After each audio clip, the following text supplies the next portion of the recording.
Good morning, everybody, and it's lovely to see you all here for our annual Climate and Nature Friendly Communities Network seminar. We've got a really jam-packed agenda full of really inspiring case studies and stories and information. And I will firstly hand you over to our Chief Exec, Barry Fisher, to do our official welcome.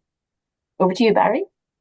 Good morning, everyone, and I'm absolutely delighted to be back here online, celebrate the achievements of all the incredible groups across the Climate and Nature Friendly Communities Network. It's just fabulous to see so many of you online and indeed sitting in potting sheds and sheds as part of that experience too. Very, very authentic indeed.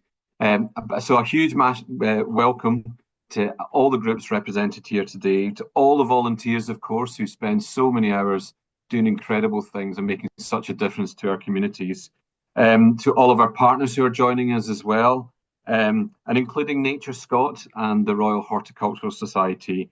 And to those of you who are attending for the first time, and I know there are many of you, you're very, very welcome, and I hope that you're left inspired by what you hear today, the inspiration that we hear every single day at Keep Scotland Beautiful, what's going on right across the country.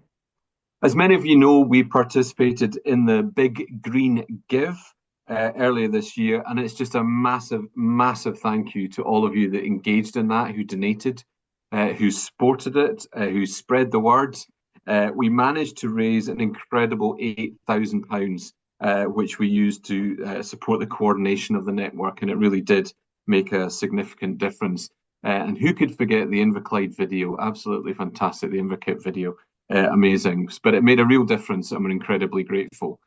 We still continue to look for money for this amazing network, and any help that you can provide us with that, any contacts or people you think we should speak to, we're always happy to hear that. But please be assured, we are always looking forward for partners to support and indeed enhance and increase the number of groups that are able to take part. And why do we put so much effort into that? You know, why is this network so critically important to Scotland? Well, public polling published by us very recently found that 66% of people are embarrassed by levels of litter in their neighbourhood, which is really quite sad in a way. But you're at the forefront of making a difference in that space, challenging that notion, and of course, practically doing something about it.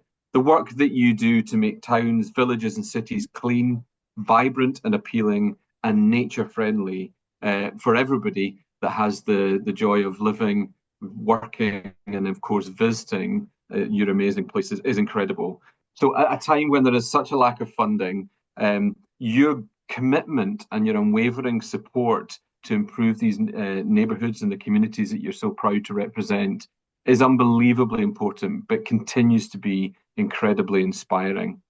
I would like to congratulate absolutely every single person who's been involved in the Climate and Nature Friendly Communities Network for everything that you do, for those incredibly early starts, for the incredible work that you do, sometimes incredibly physical work, not always in the best of weather. You really are a true inspiration to us all.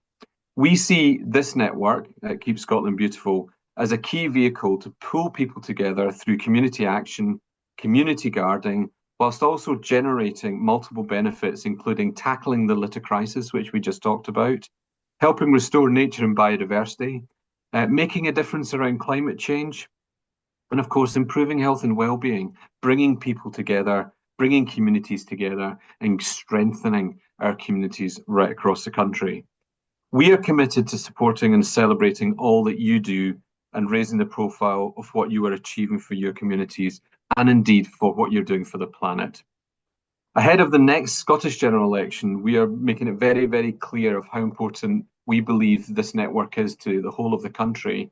And we're certainly asking politicians to consider the potential for national funding to support the work that you do. And as I said, increase the number of community groups that we support. There's a huge interest in how we get more people involved in this area of activity, and we'd like to be right at the forefront of making that happen. So we hope, whilst today is not a day for politics, we hope that you'll join in this call for action, and indeed, if you're speaking to local politicians, that you'll able to point to that manifesto that we'll pull together, and we'll certainly share that, and Juliet will be delighted to share that through the newsletter. But today is not about politics or campaigning. Today is about celebration.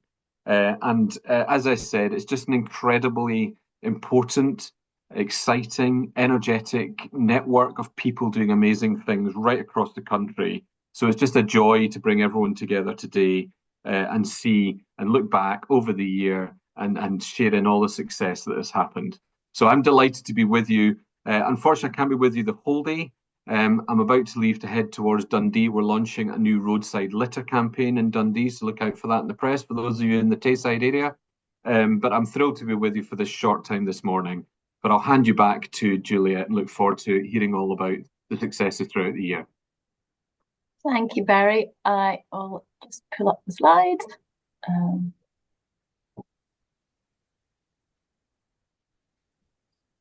Hopefully, let me know you can see the full screen slide.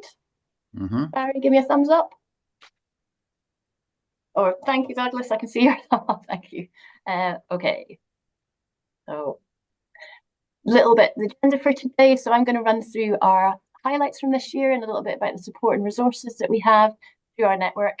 Then we will have our inspiring stories from our groups and a little bit about support and resources available elsewhere.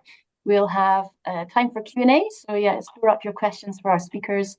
Then we'll have a bit of a comfort break before we come back for our drinks reception, celebration and awards, and then a little bit about next year. Okay, so we've already had Barry's welcome.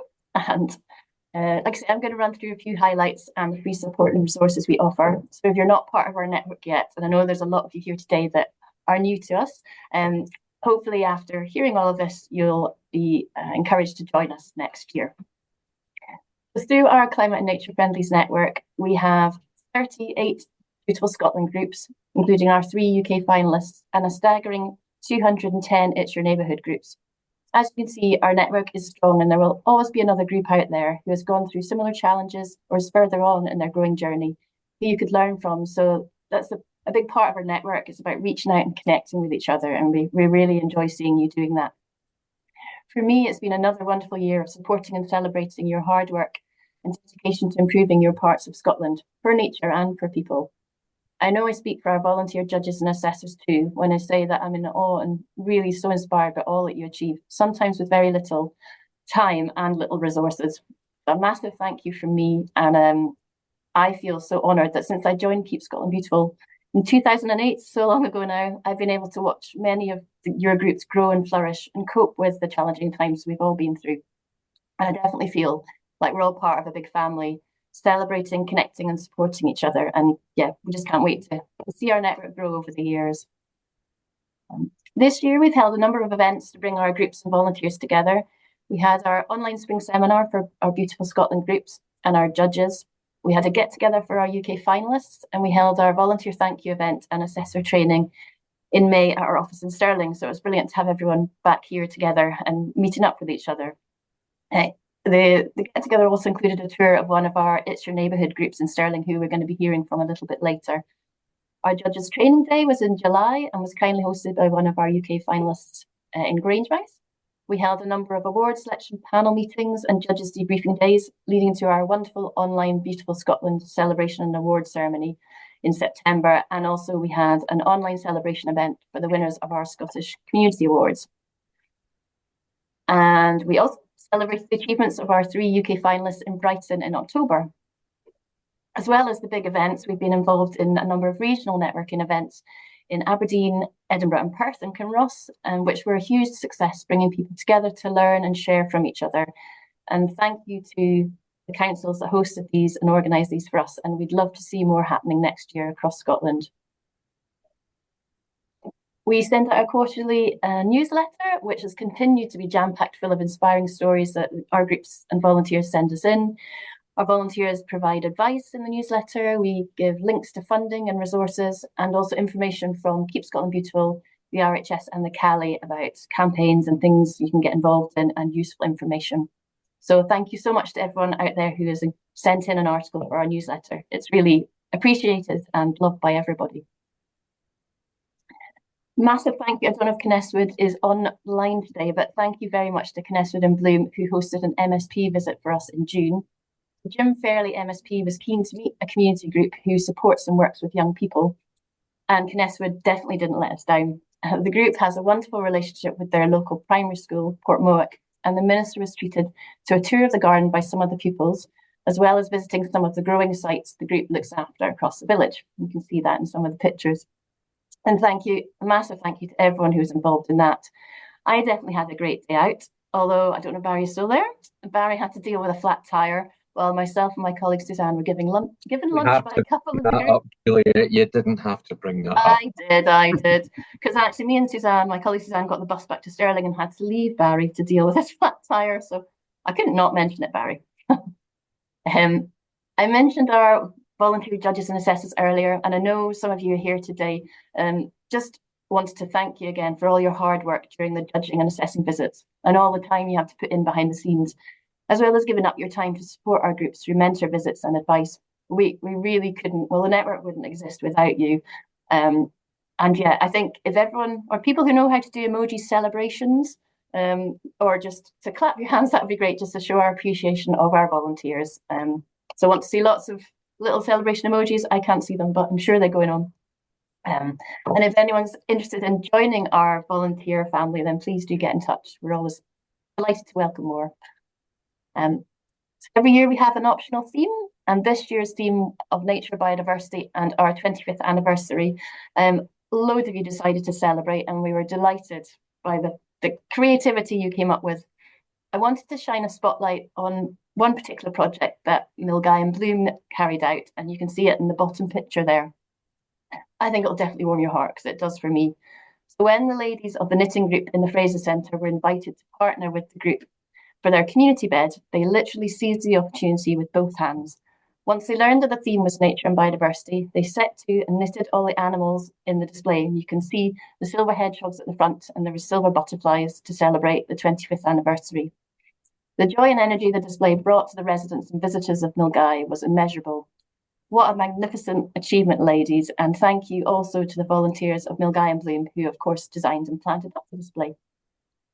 I'll be emailing the full story of the project to you all after the event. And thank you to Milngavie and Bloom, and also thank you to every other group who celebrated this year.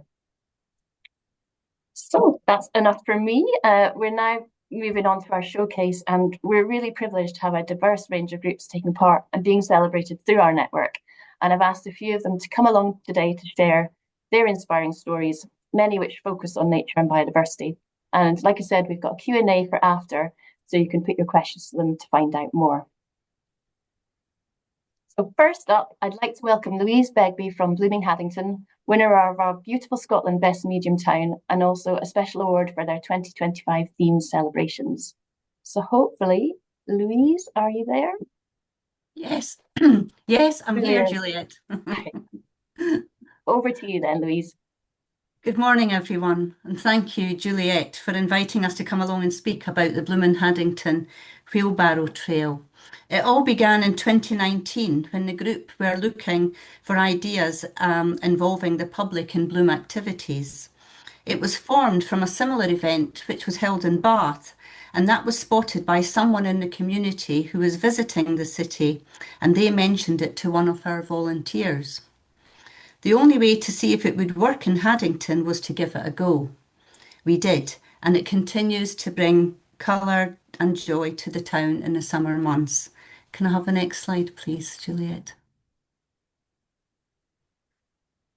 So entries are accepted into 5 categories.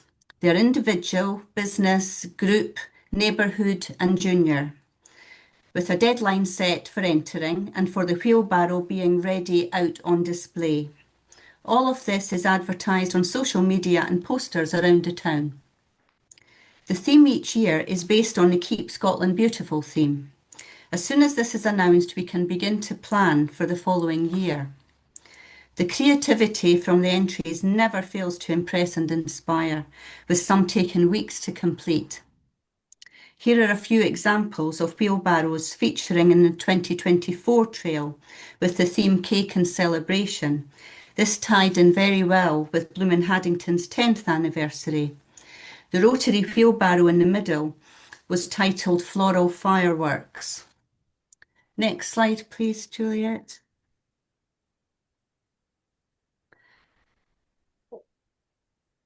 One of the entries here, creatively using celebration lids as wheel covers was a great idea. And the entry next to this is from a sheltered housing complex in the town. And this was the overall winner in 2024. They couldn't fit everything onto a wheelbarrow, so they decided just to use the wheelbarrows at the side and then put everything else onto a table.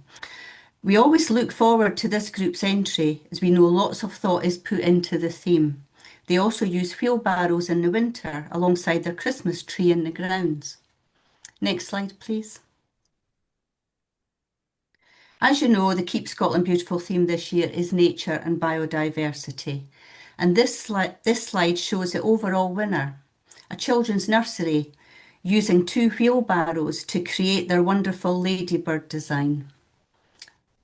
Next slide, please. Few more examples from this year, all adding to another colourful trail and focusing on the theme, nature and biodiversity. Next slide, please. So this is how it all happens. A map is produced once all the entries are gathered, and this is available online or a printed copy from the library. Most of the entries are within the town or close by. As you can see on the slide, some are also on the outskirts of the town. It is possible to walk to these. Cycling or driving are also options for completing the trail. The wheelbarrows are shown as a W on the map, and you can also see Ys marked in blue. These are the yarn bombing sites. Judging takes place in August, when the first, second and third entry in each of the categories is awarded. All of the entries receive a certificate printed on wildflower seeded paper, and we encourage everyone to plant it somewhere the following year. The overall winner is awarded with a trophy to keep for 1 year. There is also a public vote which takes place on social media. The winner of this receives a trophy. Next slide, please.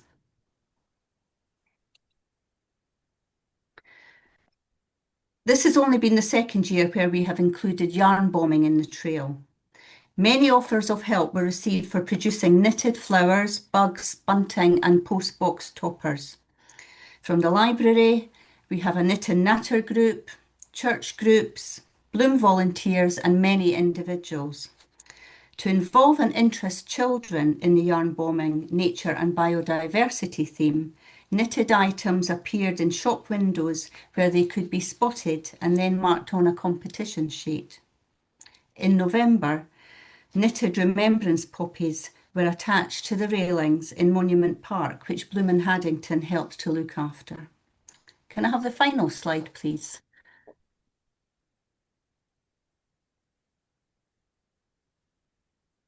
So this slide features the volunteers promoting the wheelbarrow trail and the yarn bombing at the monthly farmers market. The market is a great opportunity to engage with the community and also for recruiting new volunteers. Please get in touch with us if you'd like any more information about the trail. I will pop the Bloom and Haddington email address into the chat. Thank you. Thank you so much, Louise. I think you'll be getting a lot of people getting in touch with you because it's such an amazing project and just engages everyone, no matter what age and ability across the town. And it's just lovely. Makes you smile. So thank you for sharing that. Okay. Next up, welcome Mary and Imogen, who I just found out today has joined us at Keep Scotland Beautiful as a member of staff. So welcome, Imogen. Imogen and Mary are from Riverside Naturally, who were runner-up in our Gardening for Wildlife Community Award. So hopefully Mary and Imogen are there and can share their story. Hi, Juliet, and thank you. Can you hear me? Yes. Mary here, and I'm with Emily from our group, and Imogen is on a separate camera, and she'll be presenting too. Hi there. So on behalf of us all, I'd just like to say a real heartfelt thank you to our It's Your Neighbourhood assessor this year, John McLennan. We were just so appreciative of his report that we have included a few quotes from him on a couple of today's slides, and that's next slide, please. Thank you. Sorry, I was a bit tardy in telling you about that. And next slide, please. Our small environmental community group was set up in 2019. We look after 4 parcels of land in the Riverside area of Stirling. And we see our community as everything and everybody who visits or lives in, on and around our spaces. Our approach is inclusive and kind. We aim to create a sense of place, of home, with spaces to connect and learn in, opportunities for fun and activity, but also for quiet observation. Next slide, please. We were over the moon to come runner-up win the Gardening for Wildlife category this year, and more on that later, after Imogen takes you for a walk in the woods. Thanks, Mary and Juliet. In our woodland gardens, we plant trees, shrubs, and flowering plants to encourage a mix of native species and help sustain a balance. We let the sleeping dead wood lie, as it is so valuable to the ecosystem, but we make it safe and inviting for humans and other animals. Wood that was once the limbs of a tree now guides branching pathways through our woodland wonderland to Alice the otter, who also used to be a tree. Next slide, please, Juliet. Yeah, sorry, there were some little animations on that one. If you could just go to the next slide, that's fine. Thanks. Donated wood chip is soft underfoot. Stumps are gathered in a sheltered clearing that catches the sun. Have a seat, take in the view, take a wander through these paths and notice the hellebores at New Year. Next slide, please. The lungwort in early spring, pollen and nectar when the landscape is sparse. The deadwood is home to bugs. And next slide, please. In the Story Garden, the stumpery is a megacity, and together with the hidden hibernaculum, habitat for small vertebrates. So we keep it tidy, but we also keep it wild. Next slide, please. We learn together from our mistakes because things don't always go to plan. We tried to keep our trees alive, but a young aspen died in the drought. Carrying water to our gardens is a challenge at certain times of the year. Our wildflower meadow never took off because the clay soil is too rich, and no matter how many times we tried to establish yellow rattle, it hasn't worked. So, like the ark, the act of restorative kindness, we let it tell us what it wants to do. Next slide, please. Our amazing bee bed was a raised planter 3 sleepers high, and it lasted over a decade, but it did rot and it was on the verge of collapse. We redesigned it and we rebuilt. Thank you. Next slide, please. At our regular volunteer sessions, we never know who will come, and sometimes we have 10 and sometimes we have 2. So our ambitions often exceed our capacity, but we keep dreaming big. We share ideas to solve problems, and we stay motivated. Next slide, please. Gardening for biodiversity has been a change for the neighbourhood, so we tell people what we're doing and why. Thank you. Next slide, please, Juliet. Well, as Imogen said, we let folks know what we're doing by maintaining close connections with local groups, as well as those further afield via online networks and social media, and through our newsletters, website, and the information boards at each of our garden areas. Next slide, please. But we do like to make our friends happy. We invite them to parties. Next slide, please. We bribe them with cakes. Next slide. And we force them to sit under the orchard blossom until laughter, songs, and poetry win them over. Next slide, please. Some more quotes from John here, as we are pictured around the picnic table where the grass grows long, quietly waiting for the shy creatures to join us. Next slide, please. Occasionally, we use our spaces for evening activities like having a bat expert along to give us a talk and lead us on a bat walk. In November, we gathered in our orchard to share stories of friends who are no longer with us as part of the Two Absent Friends Week. And back in February, we held our take on wassailing with a candlelit procession.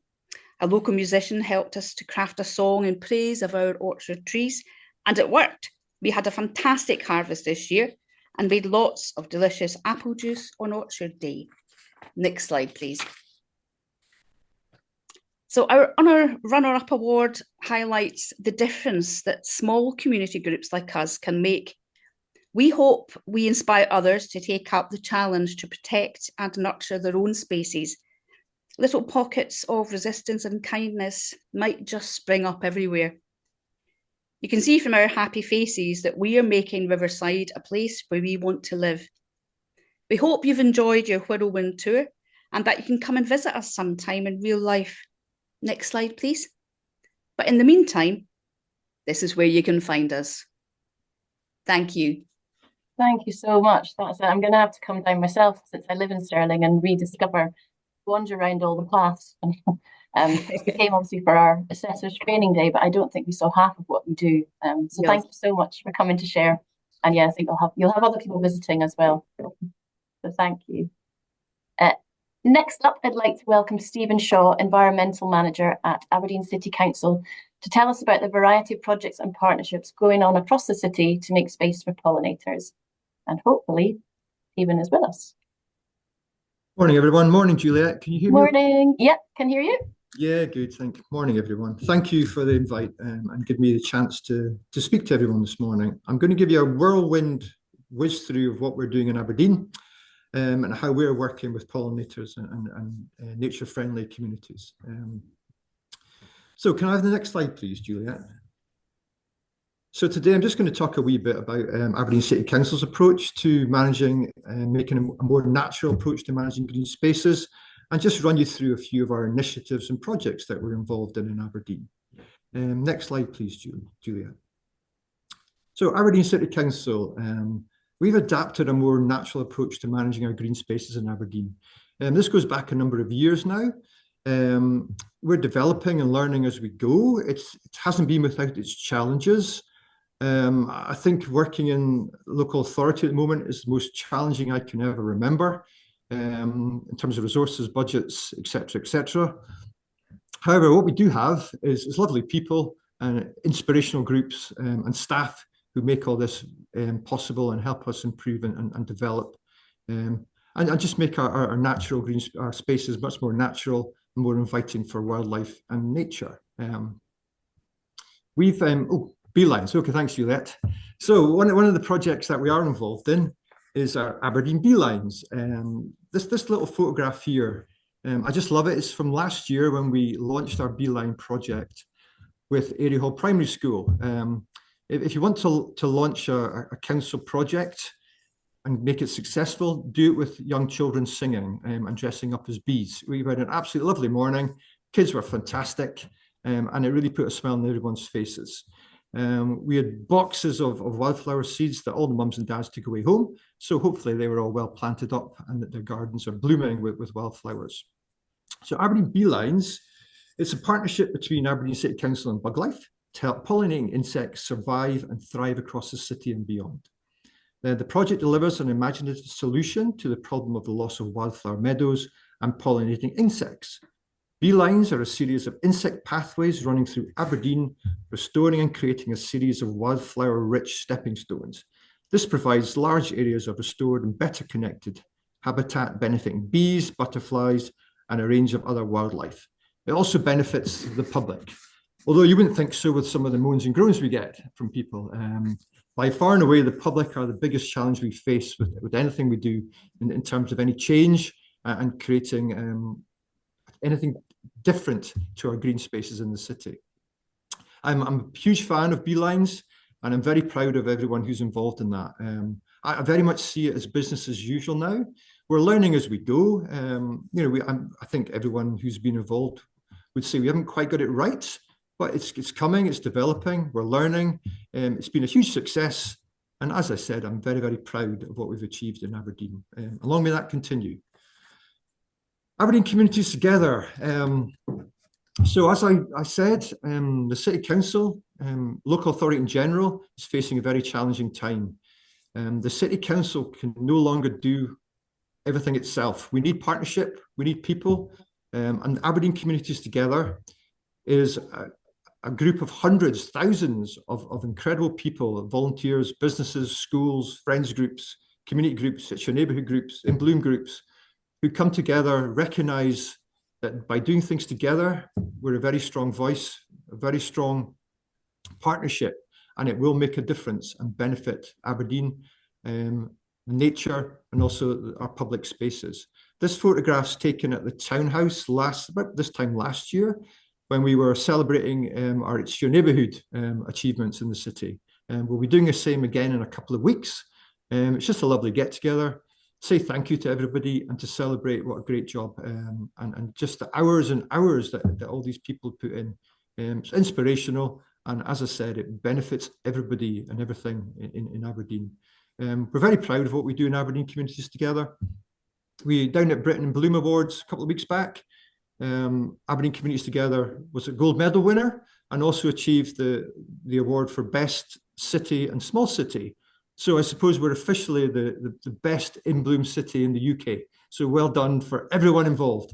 And as I said, it's thousands of people who are involved in all these initiatives and projects. So well done, Aberdeen. I'm absolutely delighted and really proud of everyone involved. Thank you. Next slide, please, Juliet. So Flagship Parks for Pollinators is one of the projects that's involved in our making our public spaces more nature friendly. As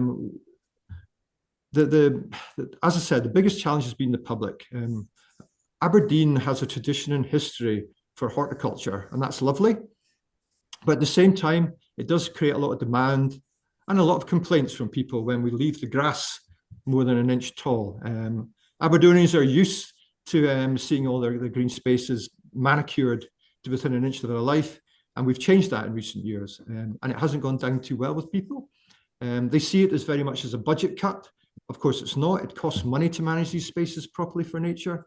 So what we've done is we've shown that this can work across very formal horticulture, including our parks. So we've extended this green space management by improving and creating blue-green habitats in Duthie Park, beside the River Dee, and also Seaton Park on the River Don. This approach is taken in parks to show that the whole approach of a more natural approach can benefit both people and wildlife in any green spaces. The project included improving the wetlands and ponds to provide a valuable habitat for a range of species, and we created new and improved existing wildflower meadows for pollinators. We also did some tree planting in the parks. A huge success, and it has created a template for us in terms of our beautiful parks in Aberdeen, and doing more to create just a different spaces and for everyone to enjoy. Thank you. Juliet, please. So I had to mention our Meadow in a Box. This is one of my favourite projects. I just love this. So Meadow in a Box is a project that sees the educational nature value of creating a wildflower meadow in a small and easily managed space.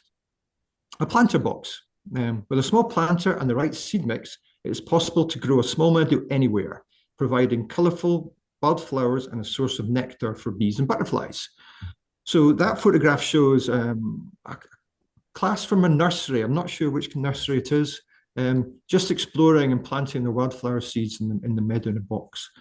We now have over 150 Meadow in a Box across the city. They're a fantastic asset for nurseries, primaries, secondary schools, community groups, businesses,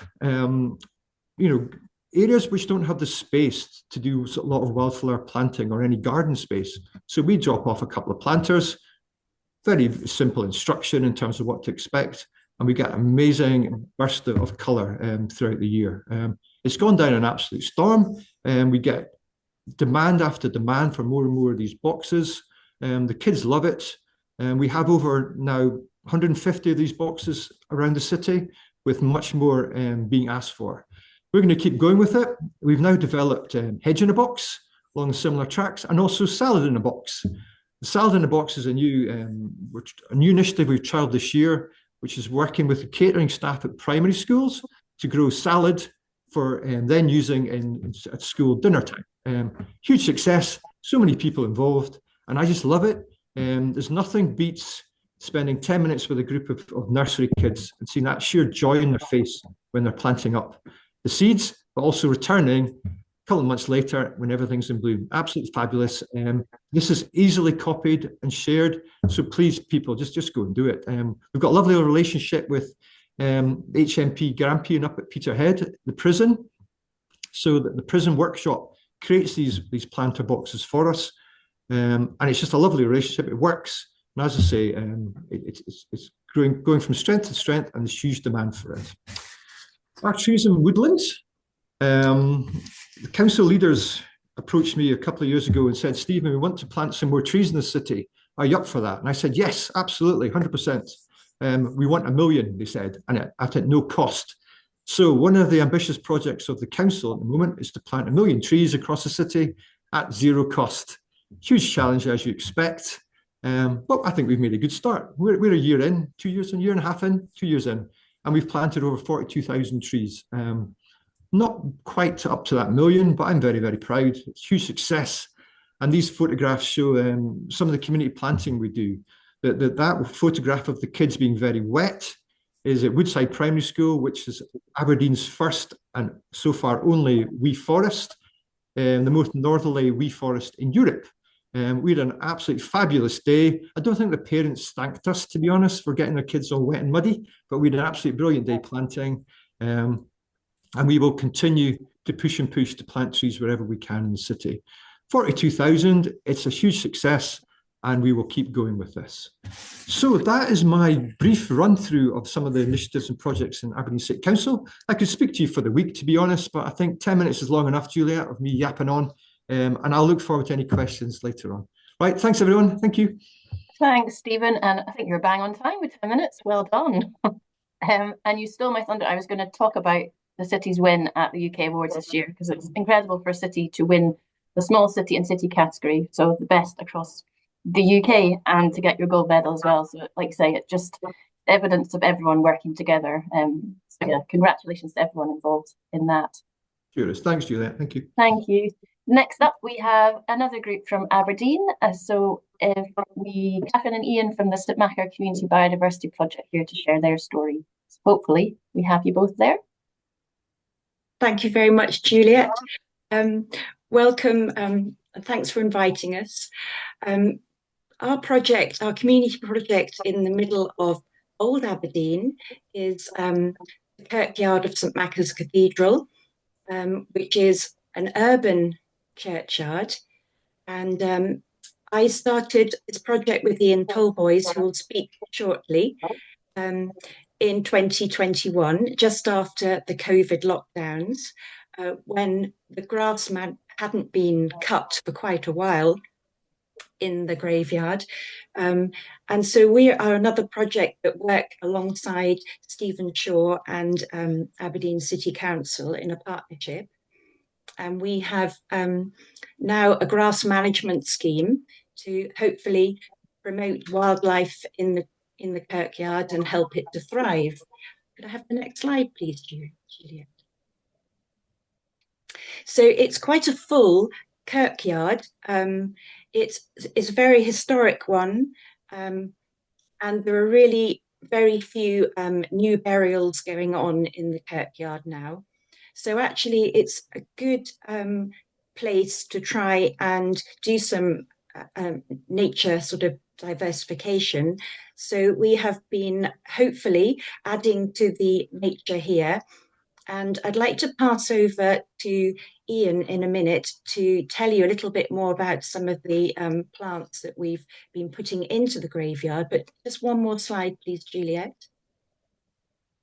Over the COVID lockdowns, when the vegetation grew longer, a bit like Stephen was saying earlier, we got a very mixed reaction to the graveyard having long grass and plants such as ragwort, dandelions appearing. And we have now got a mixed management of the area. So we have some areas that have long grass all the year round and just get a final cut at the end of the season. But we have some areas that are still kept very short and formal as well. So I'll hand over to Ian and he'll tell you a little bit more about what we do there. Yes, thank you. We started off, as Catherine was saying, just after the sort of COVID lockdowns, when an amazing collection of wildflowers started to appear in the Kirkyard because it hadn't been mown for the best part of a year, which sort of spurred us on to thinking what we could do more of this or do it better, perhaps. And we ended up having discussions with the Kirk session at the cathedral and also with Stephen's teams who do the grounds maintenance work in the yard, the Kirkyard, to see whether we could come up with something more wildlife friendly as a permanent basis. And some people didn't like the idea. They liked to see the grass mown to an inch of its life, which was actually doing damage to some of the gravestones because the ground was sinking around them, and some of the gravestones were getting damaged by streamers, etc. So we were trying to not only point out the benefits for wildlife, but also the benefits for the maintenance teams and the historic nature of some of the stones that were potentially getting damaged. So we can move on to the next slide, I think. So the previous slides show some of the close mown areas, and this is some of the areas that have longer grass. And we chose areas that maybe not as obvious to all the visitors to the cathedral to start off with, to establish these areas, to sort of test the water and see what the reaction was. As I said, there was objections in the Kirk session. We had quite a few meetings discussing what we could do and how we were going to do it before we managed to convince most of them that this was a good way to go. And Stephen and his teams were quite happy to try some variations on a theme, because nothing was going to be irreversible. If it didn't work, we could go back to what we were doing before. But in these areas, it has really worked well, I think, anyway. And if we go to the next slide, I think. It's not only about the wildflowers, it's also about the bugs and beasties as well, and creating a habitat that's there for the wildlife all year round, not just during the flowering season. And we have had students in from the Agricultural College at Graveston doing ladybird monitoring in the middle of winter, because apparently gravestones are a great place to look for ladybirds in the winter where they hibernate, if you look in the nooks and crannies. And our Kirkyard was apparently really good for it.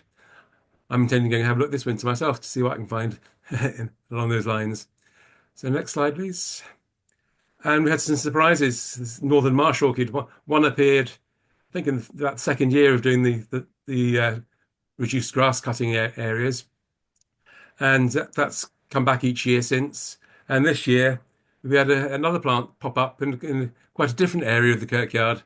So it's good to see these things are spreading in naturally and spreading around. Or maybe they've always been there and now having the opportunity to come up. Also, things like the names escape me. Trefoil. That's it, bursts of trefoil, which is a great plants for bees and also the food plant for common blue butterflies, which I don't think we've recorded yet. Meadow cranesbill, again, we've planted these in, but they're doing really well and survive being trimmed occasionally. Next one. And some of the areas we've planted more garden type plants. This is some thyme that's planted in some of the gravel by the entrance to the cathedral, which again great for bees.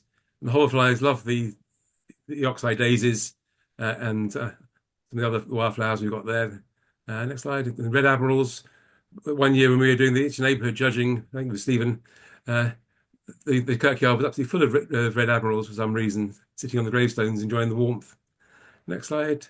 It's also important to remember about the fruits and other things in the autumn, which is good for other species. We have red squirrels coming into the Kirkyard, and the deer come through, foxes. So it's not just about the small creatures, it's the big ones as well. Move on again. And we have some events involving the community. This is a bio blitz we had last summer, where we had quite a few people through the Kirkyard. We were doing guided walks, as John Molster, some people may know him from the area, doing a wildflower walk. We did some bird watching and a tree trail and other activities for kids. And we even put up some bird boxes as well on that day with help from the council to put the boxes up. The boxes were made by a local primary school and then put up around to create more habitats. So I think that's my hand back to Catherine. Thank you. We're really indebted to Ian for his expertise. So thank you so much for all the help and support, Ian. As part of my role as an education officer at the cathedral, I've been bringing school children and classes and other groups in to do some work in the graveyard, and we've done some pollination workshops and lots of planting, as you can see here in this picture, with primary and secondary pupils. So that's been a real inspiration to have to work with the pupils. Next slide, please, Juliet. And to do some of the planting in the kirkyard, we've formed a gardening group which meets regularly throughout the growing season, and we've been planting in plug plants of wild plants, the thyme that you saw earlier, and also more recently we've decided to plant up a few layers just to increase the colour and variation in the kirkyard. And also because these are a bit more protected from the team when they come round with their strimmers. So they're a nice area to plant up. So you can see some volunteers here planting. Next slide, please, Juliet. This was when we were planting some woodland wild seed in a north area of the graveyard. Next slide. And to help with the erosion of the soil from using herbicides and more recently strimmers, we've done some infilling with soil, which the council have kindly donated to us, and we've got the manpower together to do that. And I think probably the last slide nearly. And last of all, recently, we've got some signage to help visitors to the kirkyard, because we have about 45,000 people coming to the cathedral every year. It's open every day, and many more that walk through it because it's a sort of community walkway as well. So we now have a lovely interpretation board, which at the City Council and the Kirk Session all help to fund, so that people know that the management of this area now is not down to neglect or chance, but there is actually a group overseeing it and the different management. So we're hoping that we'll carry on with more planting and more events in the future. So thank you very much. Thank you, Catherine and Ian. And it's just such a fantastic project. And every community has a church or a cathedral. Well, not so many have cathedrals, but I'm just thinking it's such a wonderful example to replicate. So yeah, people, please do get in touch with Catherine and Ian, or through me, I can put you in touch with them and learn more. Lovely. Yeah, thank you very much. Thank you. And I hadn't realised, but we're welcoming Ian back now, but with an Aberdeenshire hat on, to speak about another project he's involved in in Inverurie. Uri Riverside Park SAIO are winner of this year's Gardening for Wildlife Community Award. So Ian, over to you. Thank you. And so changing hats from St Macca's to Uri Riverside Park. Uri Riverside Park is in Inverurie, in the heart of Inverurie. If we move on to the next slide, I think. We have around about 68 hectares of land, and the River Uri flows through it. It's a tributary of the River Don. And we have a network of habitats with wetlands and pools, wildflower meadows. We've planted new native woodlands. It's a fantastic area for wildlife, and we have a really good network of paths. So we're trying to make it accessible to people and wildlife together. And previously it was farmland. It was a barley field if we go back to 2017. So it's not been in existence very long, but it's had a huge change over that time. The land was originally bought for housing development. That's part of the Osprey village, but it's on the floodplain of the River Uri, so it can't be built on. And in fact, we've had, I think it's 4 1 in 2,000 year, 1 in 200 year floods in the last 8 years already. So it obviously does flood very regularly. The river can rise 14 feet in a matter of hours, flooding nearly half of the park at times. So it's quite a challenge from that point of view as well. But we're working with it because we want to encourage the flooding to save the rest of Inverurie and Port Elphinstone from worse flooding. We're hoping to transfer the land from Aberdeenshire Council to the SCIOs, into community ownership, possibly next year. But we're working on that at the moment. Originally, the plans were drawn up around about 2006, but nothing really happened until near 2016, when the Skio, the charity, was set up, which I'm one of the trustees of, and we have a community-based committee, which is well supported by the councillors and the council. We have all 4 councillors in the town are involved, and they're from different parties, so it's really good cross-party, cross-community project, really. Next slide, please. This is a drone photograph of some of the park, and the lines weaving across it of the path network.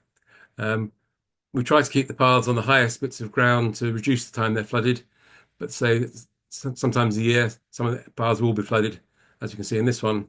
This was about this time last year, I think it might have been January this year, when the river did flood. This was one of the smaller floods, but it can be more extensive than that. But it all adds to the interest in the habitats and the what goes on. Next slide. There are a lot of wetland birds around, herons, lots of ducks. We occasionally get kingfisher. We have ospreys fishing in the river from time to time over the summer. So it's really diverse from that point of view. Next slide. Lots of fish in the river. We have the Inverary Angling Association have a fishing rights through the park, and they're also part of the committee. So they're part of the decision-making process for the park, what we're doing and how we can support each other. Cormorants are, again, in the river quite regularly fishing, competing with the fishermen, and little grebes, gooseanders. So it's quite amazing to have all this sort of stuff right in the heart of the town. Next slide. And in the summer months, we get quite a lot of visiting birds, migratory birds. This is a whitethroat. Move on again. We've got reed bunting's nest, quite in large numbers. And skylark is probably the highlight of the park. We have probably around 30 pairs now breeding in the park, which is good for anywhere in Scotland or in the UK. But again, such an urban site to have that, the sound of the skylarks in the summer is amazing. So move on again. And this is another one sitting in the. I like the skylarks. So sand martins also nesting in the riverbanks.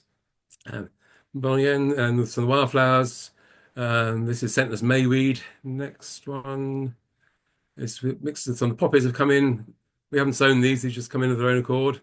And some of the hawkbits we've got now coming up. Next, and the marsh marigolds. These were planted in, but where we have done planting and seeding, all our plants and seeds have been of local provenance as much as we can. And by local, we mean Aberdeenshire, not just Scottish. When we did the tree planting, the only trees that were not Aberdeenshire based or origins were the hawthorn, which came from the borders. This is Meadows Cranesville, which is doing really well as well. Again, planted in, but it's thriving. And purple loosestrife in some of the wetland areas, again planted in, but really doing well. So it obviously wants to be there. And the birdsfoot trefoil. This is greater birdsfoot trefoil, and the oh, I mean, the name's gone for me again. Oh dear. Yellow rattle. Yellow rattle, that's the one. How can I forget it? The most important species for establishing wildflowers. So it's doing really well. And small tortoiseshell butterflies, we're getting good numbers. Next one. And this is a new bridge that we put in with some wildflower seeding around it, linking to another new community that's just been built. And the developers paid for the construction and maintenance of this bridge, which is great. And some path networks. And some of the trees we planted. This is rowan, it's already bearing fruit after only about 5 or 6 years. Moving on again. And this is an area of view again, showing the sort of meandering nature of the river. It's always changing its course, so the banks are collapsing and eroding and reforming in different places. Move on again. We do have giant hogweed in the park, but we've been a bit innovative. And I think the next slide should show this, one of our management, or no, it doesn't. Well, giant hogweed we are managing with sheep grazing. This is Himalayan balsam, which we have in smaller quantities, which we have volunteers pulling in the summer. And next slide. And this is a little video, which hopefully will play. There is no sound on this. So if you don't hear anything, don't worry.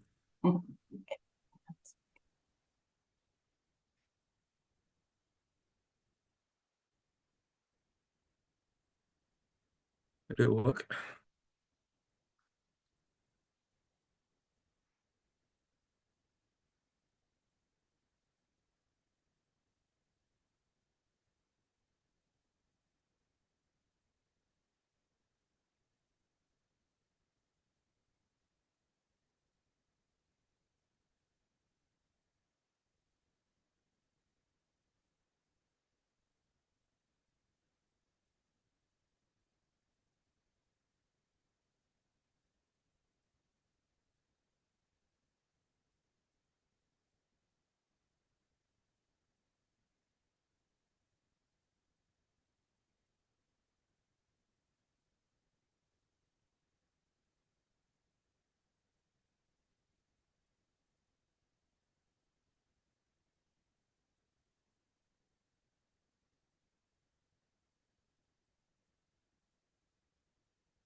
That gives you a quick overview of the park. Sorry, Ian. I don't know what's going on with my slides there. I don't know if you wanted to finish up by saying anything. Not a lot, but so the success of the park has really been about partnership, which has been a theme that's coming out this morning anyway. Not only with the community, but also with local businesses. We have the local garden centre help out cutting some of the grass areas for free of charge. We have the Angling Association, we have Rotary, we have some of the church groups involved, and some of them provided funding as well. We had a good mix of funding to develop projects. And I think we think we're probably unique in Scotland and possibly wider, having such a large area of green space that's so biodiverse in such so close to the heart of the town and accessible. Because the railway station is just next to us. If you want to come and visit us, it's a 5-minute walk from the railway station, 7-minute walk from the town centre and the buses. So it's really accessible to a wide population. Yeah, thank you so much for sharing the project as well. And you can see why it's award winning. And your photos are just stunning. I know most of them are yours, so yeah, you should definitely win an award for your photos as well. So thank you very much for sharing that. And we will move on to Linda from City of Edinburgh Council. So we were absolutely delighted when Edinburgh came back to our Beautiful Scotland competition after over a 10-year break. You can find out how this new partnership between the Council, the Calais and the Royal Botanic Gardens Edinburgh, as well as thousands of volunteer hours, is making Edinburgh a better place for people and for nature. So over to you, Linda. Okay, thank you. Thank you, Juliet, and good morning, everyone. It's great to be here with you today to celebrate how community gardening helps to pull communities together and supports the health and well-being of people and nature. And actually, it's just so wonderful hearing all these very inspirational projects as well. So, yeah, it's a great to be here. Next slide, please. Okay, so as Juliet said, we've just returned to beautiful Scotland after a break of about 10 years. And this time it's been a partnership submission. So in fact, it was the Royal Caledonian Horticultural Society, the Calais, and the Royal Botanic Garden Edinburgh who approached us about working together to make the Edinburgh submission for the Beautiful Scotland Awards. And we've had a very long history of working with both of these partners. And needless to say, we're very proud to have been awarded sort of Best City, I think, New Entrant Award, Right Sustainability Award, and a Garden for Life Biodiversity Award. So yes, we're very proud of that. Next slide, please. So I'm going to focus my talk today on the Garden for Life Biodiversity Award, and in particular, I suppose from our perspective, how partnerships, volunteers and projects have led to us being recognised by this award. Next slide, please. Now, I appreciate this is not the most exciting of subjects, especially with all these wonderful stories that everyone is sharing today, but I feel I have to start with the strategy and policy framework that has helped to push nature to the top of the agenda for us in the Council and is helping to guide the work that we, our partners and conservation volunteers do across the city to make it better for people and for nature. Popped up a few examples on the screen, but I'm not going to go through them all. But I suppose I want to make mention of the Our Climate Ready Edinburgh plan, because this is one that's really driving forward change at the highest level within the Council. And also our Edinburgh Biodiversity Action Plan, or EBAP, which has been around the longest, actually. In fact, last month we celebrated its 25-year anniversary, which was fantastic. And at a very service level within parks, we have our Parks Thriving Green Space strategy, which has a strong strategic theme running through it of creating well-connected, healthy and resilient ecological networks that support people and wildlife. I feel I should pick up a few areas that I feel have also been key to creating that solid foundation for the work we're doing on the ground to create nature-friendly spaces. First is partnership collaboration. We can only bring about the changes needed to support biodiversity at a city scale by working together. And these partnerships exist all the way from a very strategic level, all the way down to on-the-ground delivery. The second is by breaking down silos within the Council. So a few years ago, we set up a Nature Recovery and Climate Adaptation Group. We call it the NERCA Group. And this group brings together internal officers from across many different services, such as parks, our flood team, the planning team, active travel, outdoor learning, housing, and more, to ensure joined up thinking across the work we're doing. So together, we're breaking down silos by pulling together officers who are passionate and committed to improving the way we do things. And the third is the work that the NERCA has done to increase all the awareness across the city and to build advocacy across different levels within the council. This has helped to unlock additional revenue budgets, which is quite rare in councils. So, but for nature-based roles across a number of services, so building momentum in unplanned ways. So, for instance, in 2023, we saw 7 new roles created, some in parks, which created 2 new ecologists, and also in our biodiversity team in planning, the climate and nature strategy team, and in our education outdoor learning team. So you can see the sort of breadth of roles right across the council. So these are some of the things I feel have been so important in setting down foundation stones for all the great work that we're doing on the ground to benefit nature. And the recent developments, such as the additional nature-based roles, has helped to create real momentum in the work that we do. Next slide, please.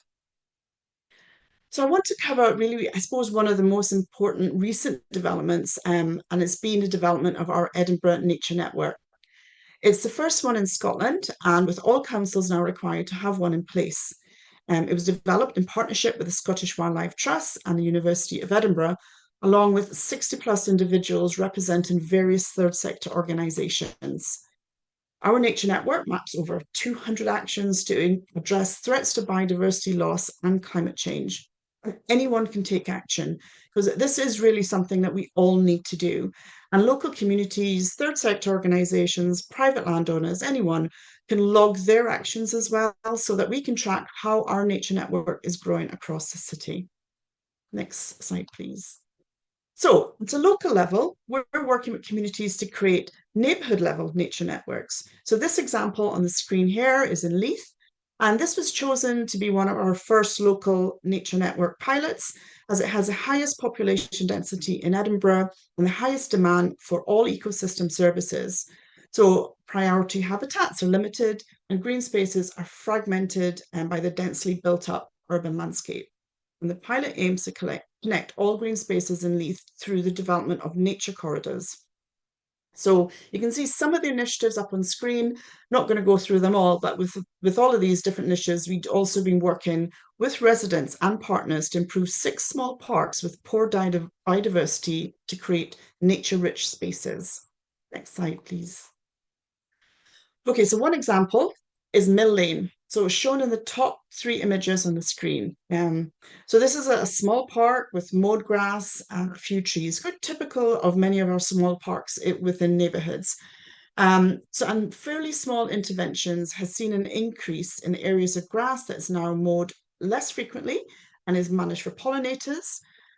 More trees and native hedges have been planted, and new pollinator-friendly herbaceous borders have been created. And this has all been co-designed with the local community as well. And in nearby park, there's the images shown at the bottom, where you can see a before and after.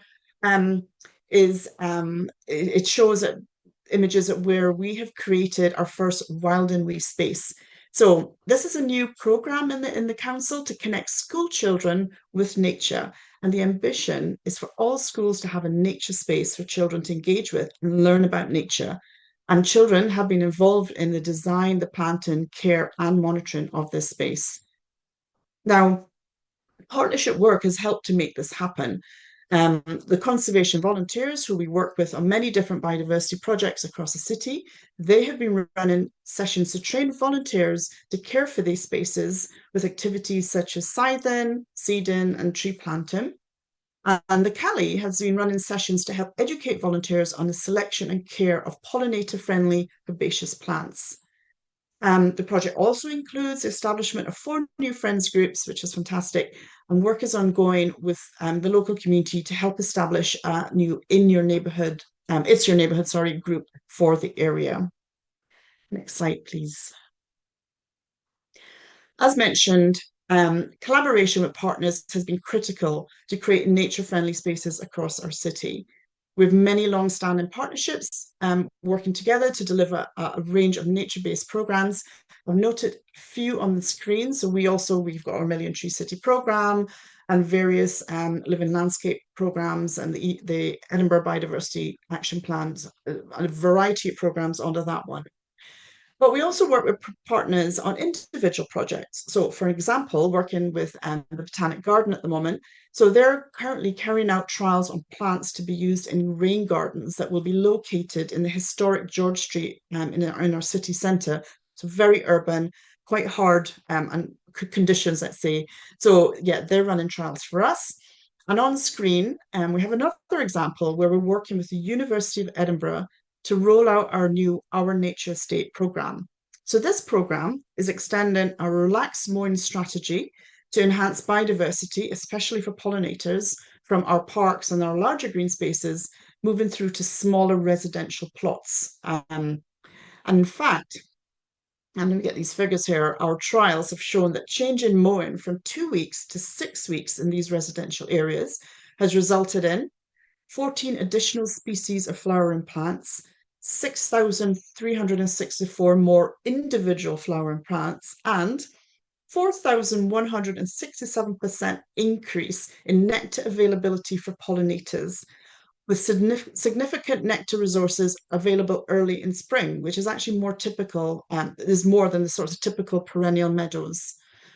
So in addition to carrying out the monitoring and evaluation of our trial areas, the university has been running some training sessions for our ground maintenance crews, because this is, when we say everyone, this is everyone from volunteers, partners, officers, and also our guys on the ground. So in this photo, and the bottom one on the screen, you can see our staff. They're in one of the university labs, looking at flowers under the microscope and learning about the science behind the role insects play in pollination and the impact of the different mowing regimes for on pollinators. So, you know, yes, we teach them how to do the management and whatever, but this is the science behind it and really adding value to their work. Next slide, please. And obviously, we could not do this without our volunteers.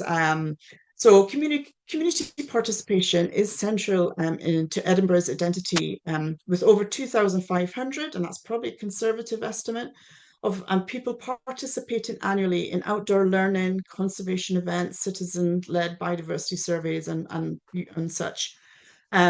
We have a network of over 80 friends groups, which exemplifies civic involvement, with our friends groups working tirelessly to preserve and enhance local green spaces through funding, cleanups, tree planting, community walks, and conservation initiatives. And we also have a number of in your neighbourhood groups as well, doing fantastic work in their particular community. So investing in volunteers is important, and we have a new volunteer strategy now in place, or in fact, hopefully from tomorrow when it goes to committee, which identifies actions to support and recognise the work that they do. And in fact, last month, we had one of the highlights in our volunteering year when we hosted a thank you event at the City Chambers for our friends groups and other volunteers. Partners like the Royal Botanic Gardens Edinburgh also have their own volunteer and educational programmes, with volunteers doing great work across the city's parks and green spaces. And there are many other charities running community gardens whose volunteers undertake fantastic conservation initiatives.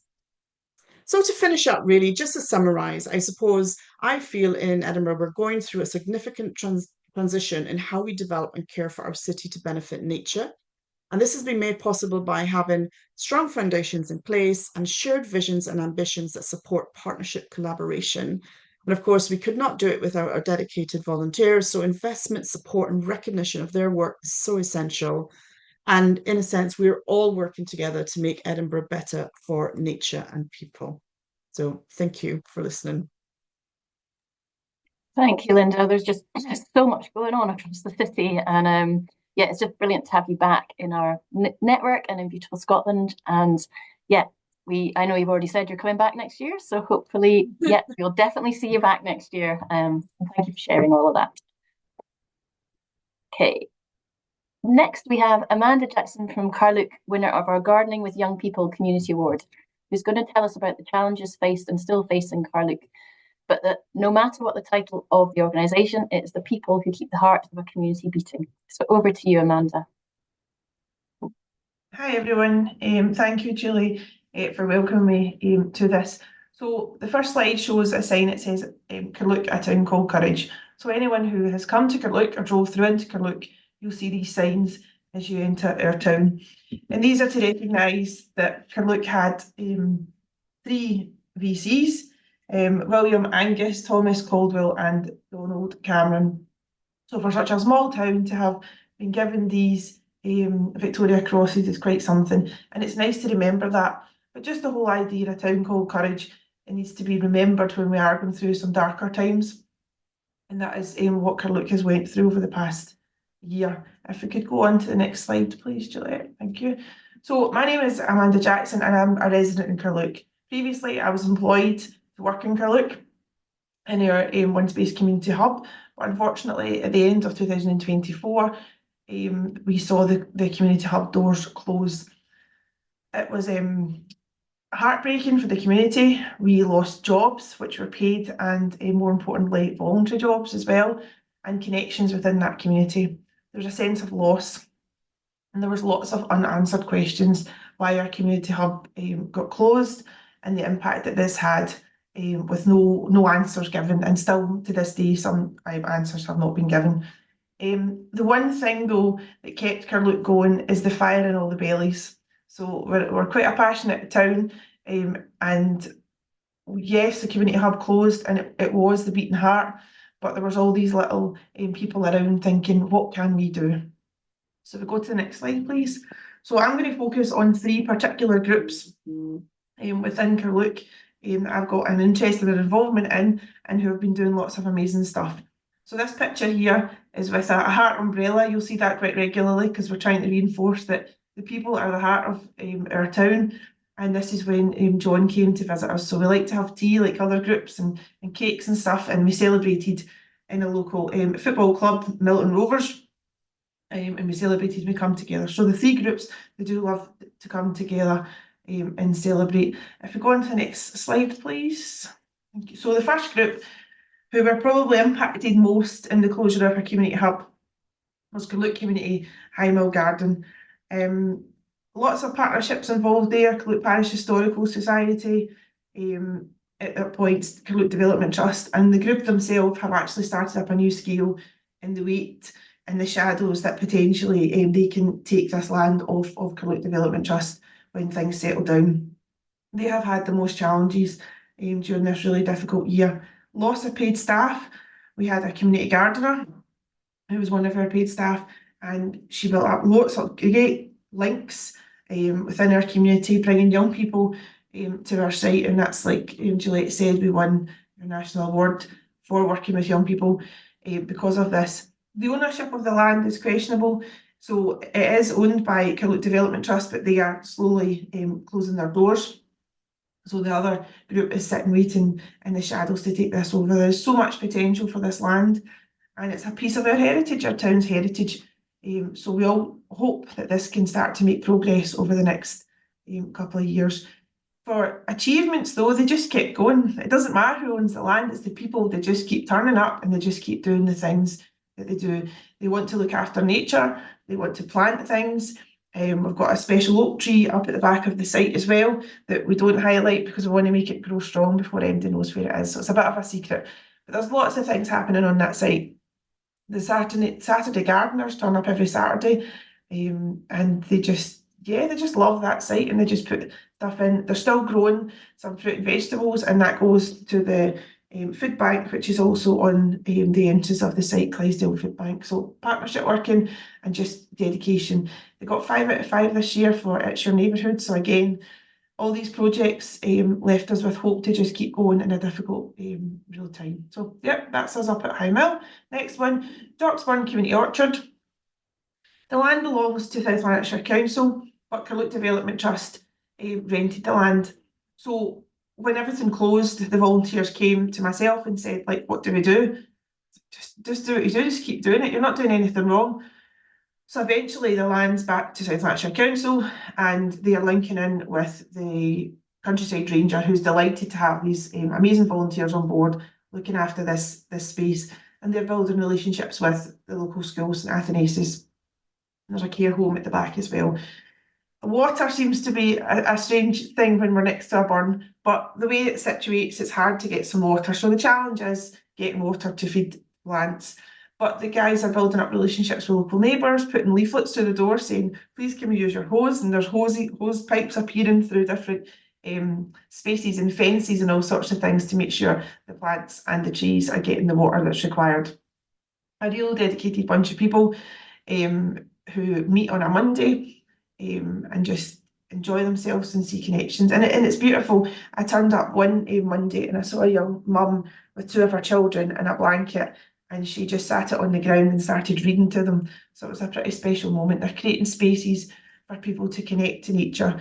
And yeah, it's just brilliant. And this year, they officially joined It's Your Neighbourhood and they got a 4 out of 5. So they're absolutely buzzing over that. And they just keep going and it's just amazing.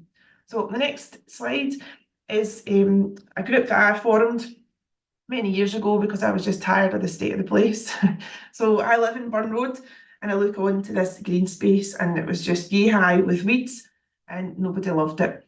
So gradually over years, I've encouraged neighbours to get out their house and other people to look after the area. It's a wonderful green space now, and we are slowly building relationships up with Milton Rovers. So there was always a bit of a standoff between the two of us about various different things.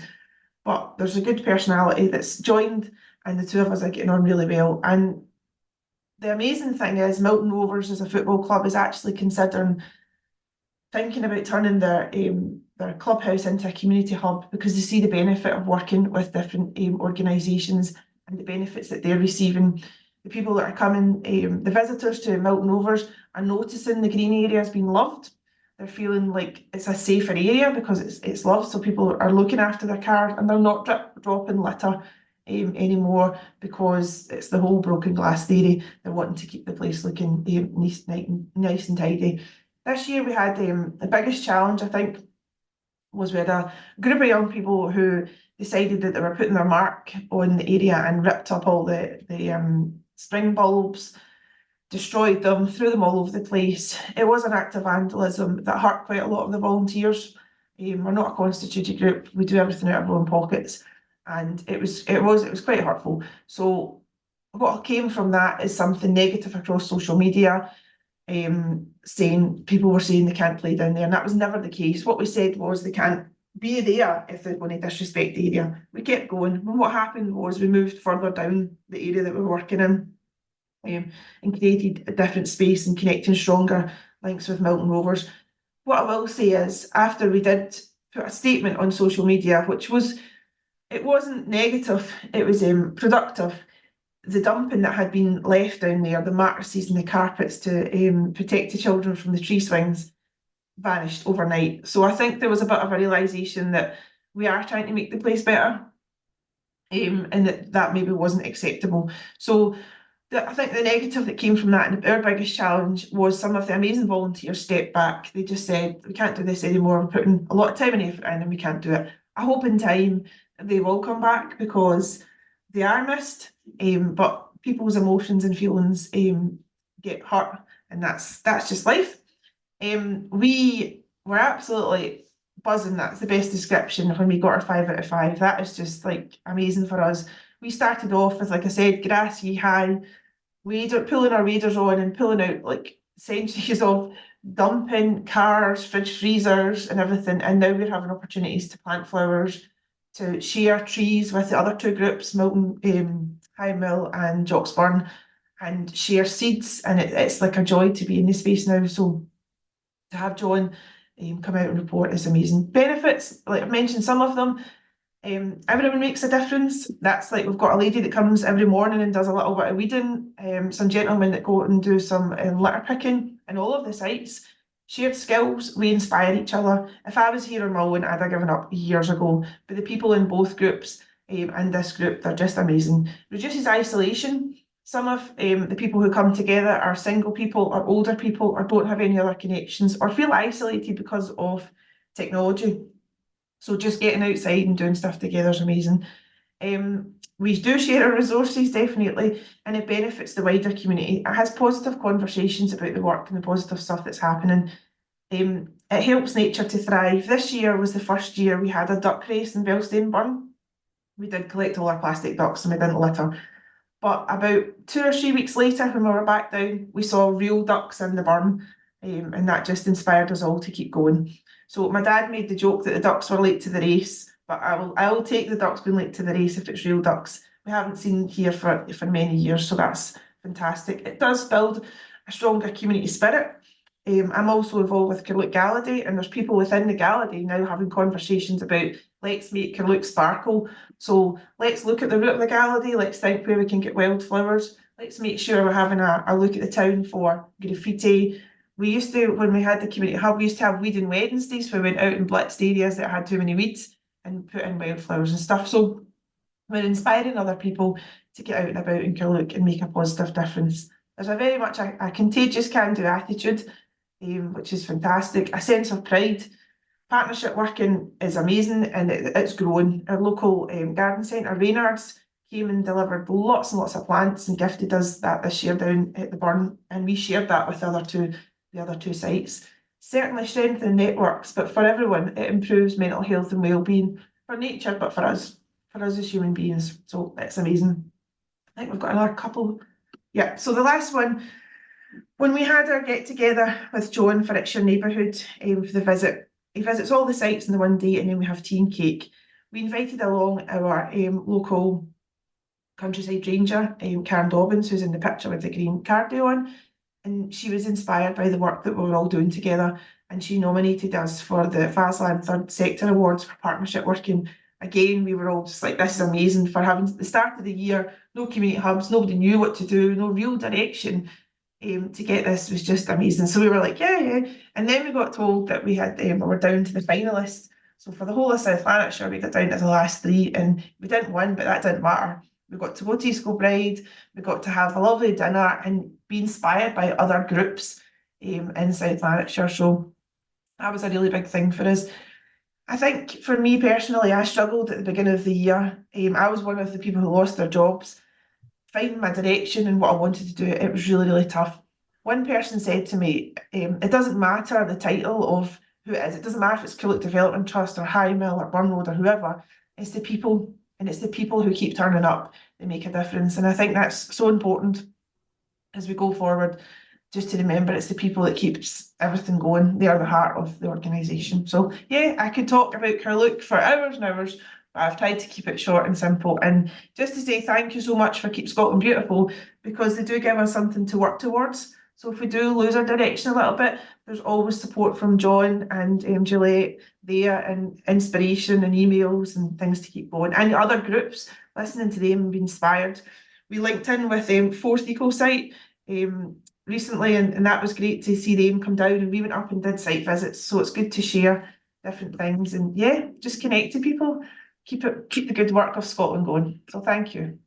Thank you so much, Amanda, and for being brave enough to come and tell that story, because we often hide the negative things and the things that happen and we put the shiny front on, but I think it's really important to share that story and how such positive coming together and community spirit is kind of getting everyone through it. So yeah, I think onwards and upwards for you guys. So thank you very much for sharing that. Next up, we have Nicole from Greener Peoples in the Scottish Borders to share their story. Hopefully you're there, Nicole. Yeah, hi there. Thank you, Juliet, and hello everyone. It's really lovely to see you and hear from all these amazing projects. I will talk for a few minutes about the Greener Peoples Community Garden, which is in the Scottish Borders. So a huge thank you to Keep Scotland Beautiful for our outstanding award. That was really wonderful for us to receive this year.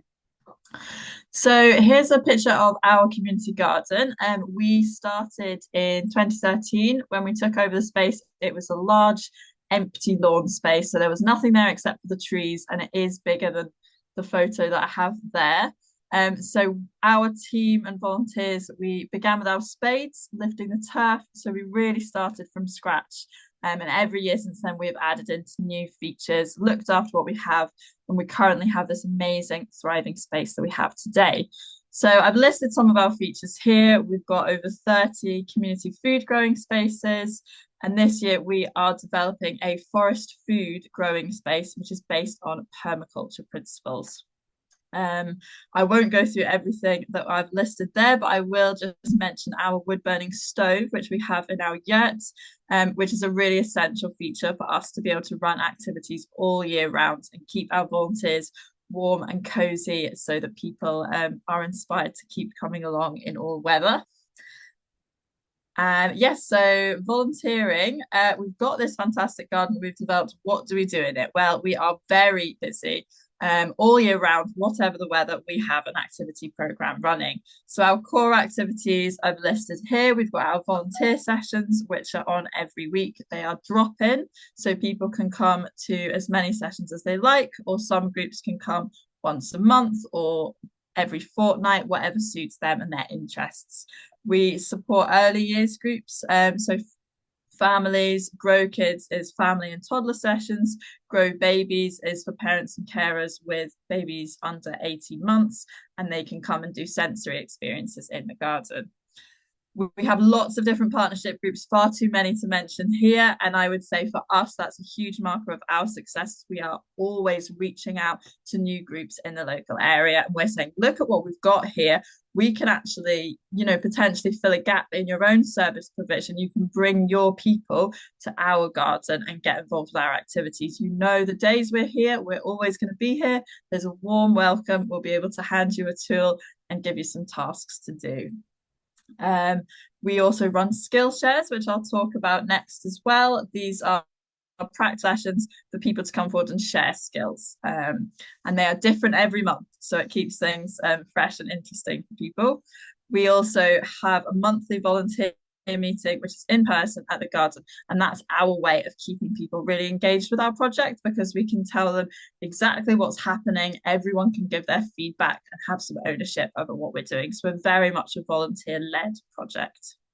And finally, we have these community events, which are really fun and social. There's a free meal. We usually have a different theme, so it might be a seed swap event or a plant swap, community apple day, various different things which are different, just for a bit of fun and entertainment.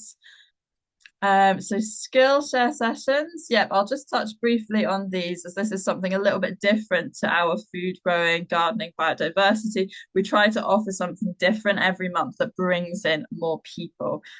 So including people in the community who might not consider themselves green fingered, it's a way to sort of entice people into that space, make sure we're offering something for everyone. And yes, we have successfully recruited volunteers from these sessions who come in and go, wow, I didn't know this existed. What can I do to help and get involved? So that's a really nice thing. And we also encourage volunteers to lead these as much as possible, so people can bring a bit of their personality and what makes them special into the garden as well. Next slide, please, Julie. So our community, in addition to the work we do in our community garden, where we reach over 500 people every year, we also go out into the community to develop growing spaces. And we've done that in 4 local organisations, primary schools, high school, and a local youth group. And we also promote opportunities for local food. So there's a photo on the bottom there of the Saturday market, which we set up originally back in 2013, and it's now completely volunteer-led. We take harvests along to the market. We do pick your own days, and we also give out 300 flyers to the local food bank. So the information about what we do growing food, our harvest days, goes into the homes of the people who are living with food poverty, so that we can make our produce available for those who really need it. Next slide, please, Julie. So this is some information about our impact and the difference our work makes. I know that I'm speaking with a very like-minded group of people now, so you will all have stories about how community growing and gardening helps your people and your neighbourhoods. So I'm sure these fit with many of the wonderful projects that we've seen. So final slide, please, Juliet. Thank you. So just thank you very much for your attention today. You're very welcome to find us online if you have any questions, and visitors to the garden are always welcome. Our gates are always open. So anytime you're in the Scottish Borders, feel free to come in and see us. Thank you. Thanks, Nicole. Thanks for sharing. It's great. Like, obviously, I read the assessor's report, but getting to see photos and hear about the project is just, yeah, it sort of brings it to life. So thank you. And I'm sure you will get some visitors. Thank you. Yeah. Okay.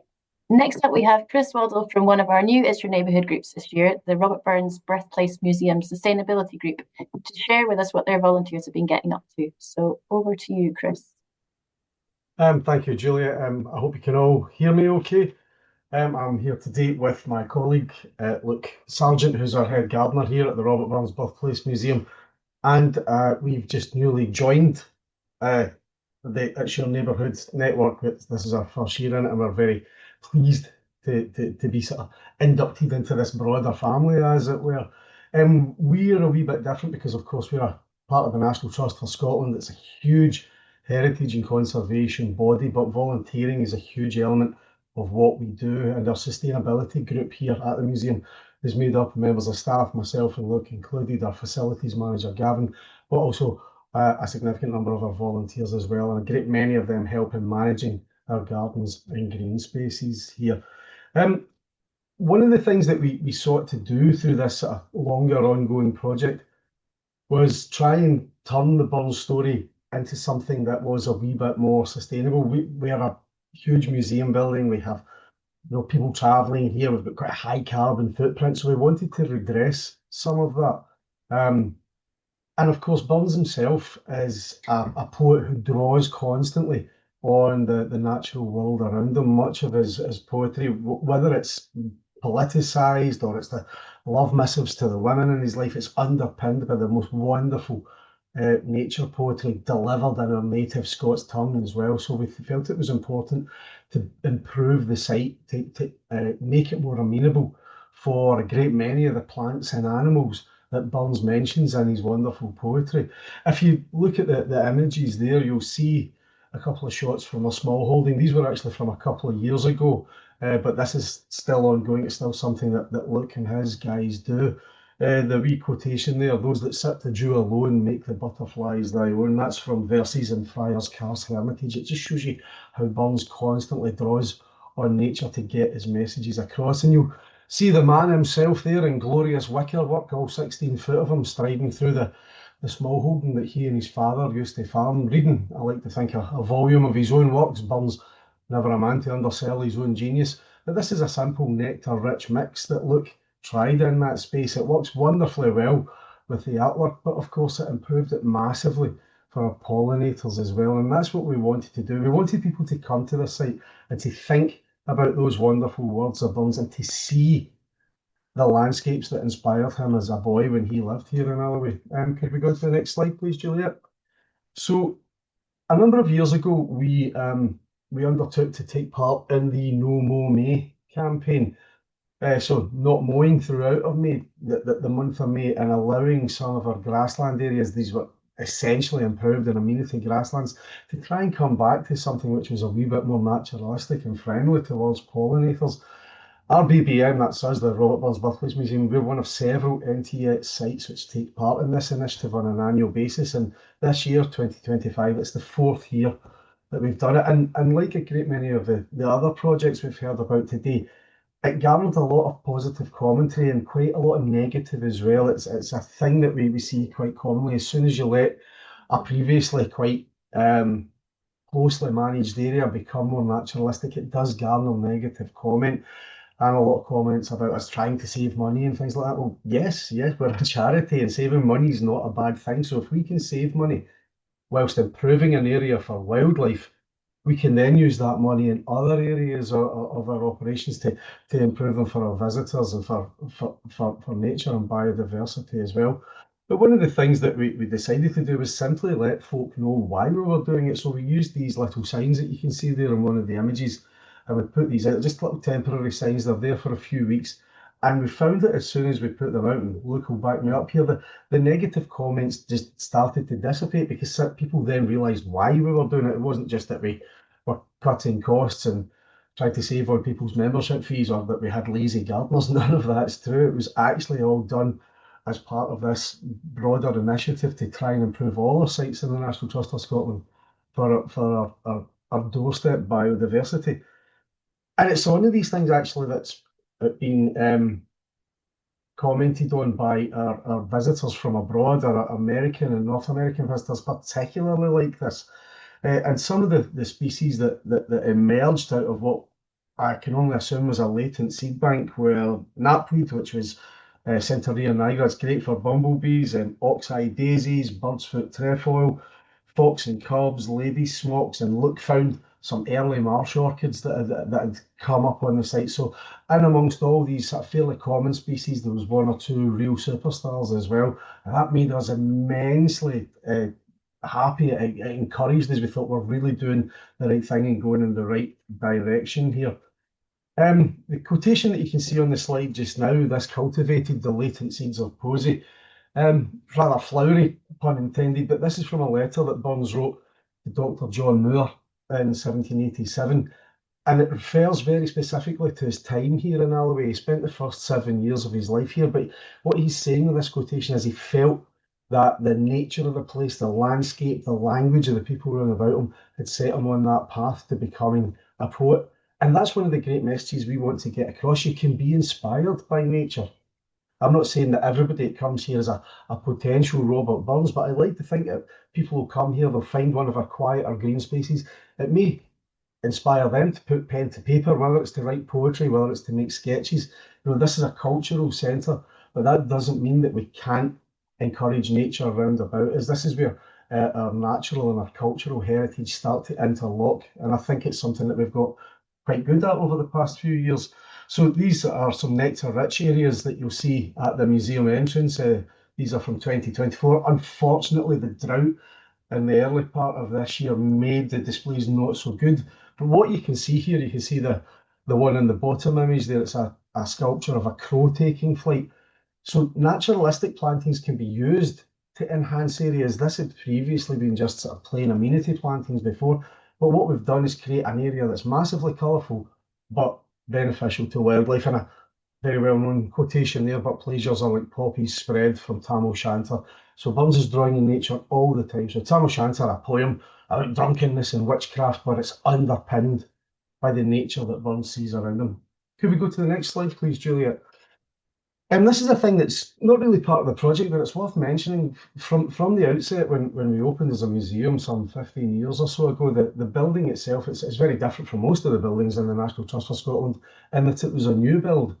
And that allowed us then, of course, to integrate elements of sustainability in at the foundations from a very real sense. So we have this wonderful green roof. It's covered in sedum, a succulent, which helps reduce water runoff from the heavy precipitation that we get here down in the southwest. It cools the building during the summer and it helps to insulate it during the winter. So in many ways, it's tying into these elements of sustainability that help us to save money, help us to function as an institution and help us as a charity to save on every valuable penny that we get from our members and from our visitors.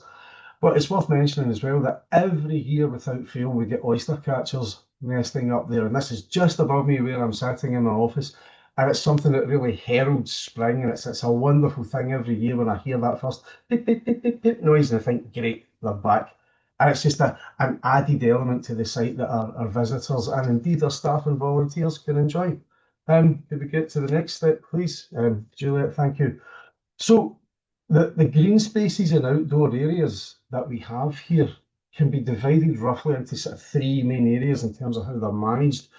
There's the parts that are around the cottage, which essentially only members and paying visitors can see.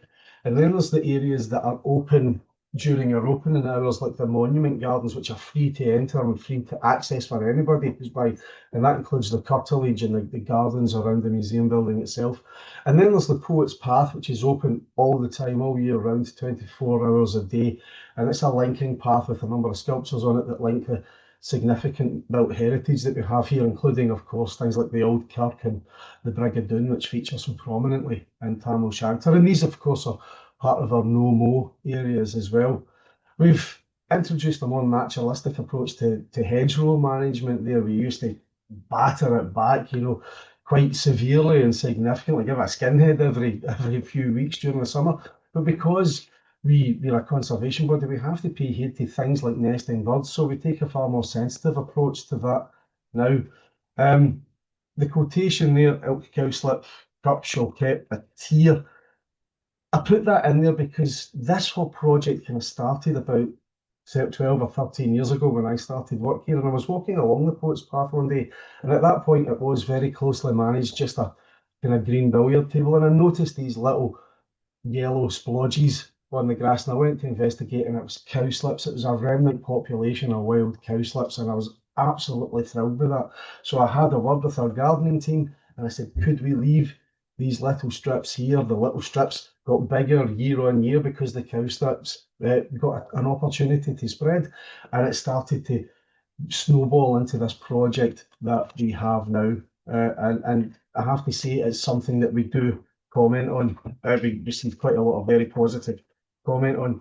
A small holding there, that's the area behind Burns Cottage that he farmed in. We improved it and made it accessible in 2016. It had just been a very damp, a very boggy piece of improved grassland. We put in a pond and walkways, and we received quite a bit of funding from our US foundation. So I have to confess we're very lucky as an organisation that way, that there are foreign funders who are happy to give us money for this sort of stuff. We put in an orchard and raised beds that the local school kids benefit from. There's one school in particular, Doonfoot.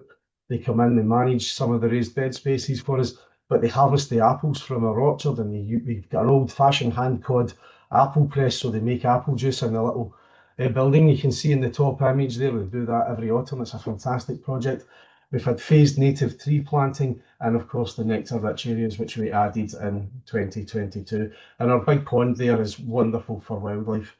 The woods, we made those accessible in 2016, and it's just a nice place for our visitors that can now access that they didn't previously. And you can see a great stands of wild garlic. And here's what it's all about. These are provided us with extra spaces that I can use in our education projects here. Some children learning some bushcraft skills, the important survival skills of how to toast marshmallows and things like that.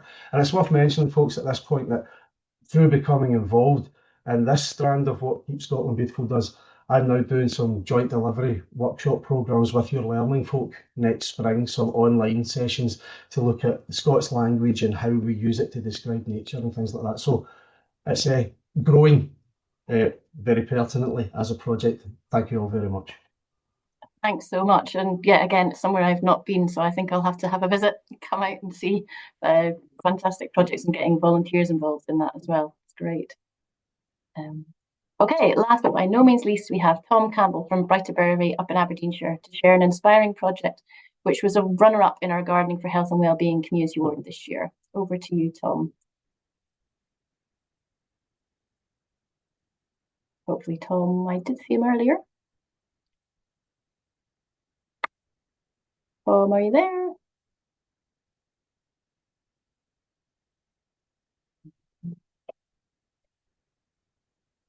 Katie, can you see Tom? Brighterbury are showing in the list, but he's maybe just popped off for a bit, Julia. Oh, okay. Sorry about that. Can you hear us now? We can hear you. Over to you, Tom. Right.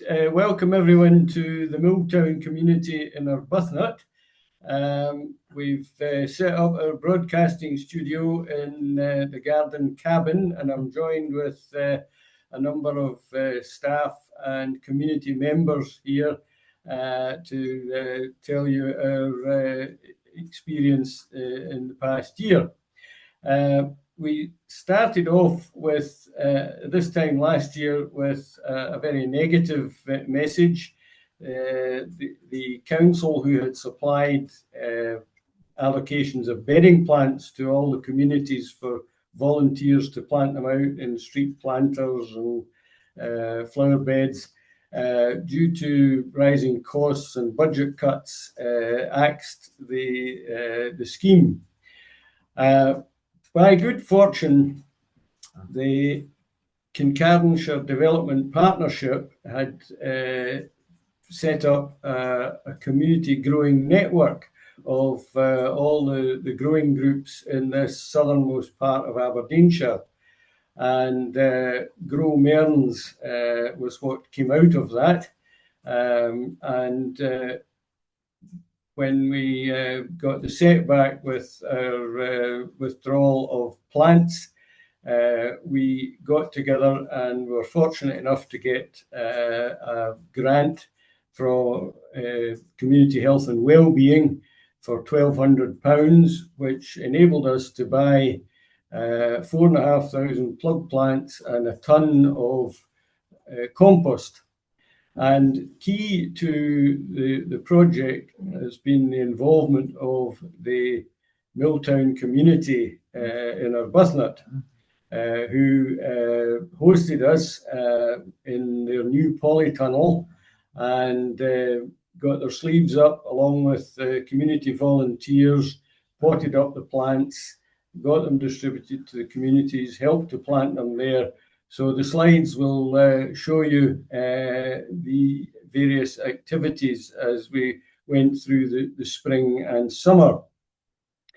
There was a lot of hard work with that quantity of plants and a lot of learning how to deal with them and look after them. And there's a short video here, which I hope you can play, and you'll see the merry mayhem that ensued. Hello, Brian. Hello. You going to tell everyone what we're up to today? Doing the plants and giving John Sneevin and... Yep, so we're working alongside Grow Mearns. So it's supplying all the local communities with some flowers. So we've got over 4,000 to be doing today. So it's a big team effort. Everyone's out in the garden today. Very good day. It is very, very warm. Hi, Craig. Craig's busy doing all the pot plants. Here we go. So we've got some of the guys from Grow Mearns here helping. Hello. You having fun, Stuart? Perfect. But yeah, no, very busy today at Milltown. Hello. Thanks, Juliet. So I think that shows the enthusiasm of everyone who got involved in the project and the fun and enjoyment that we've all got out of it.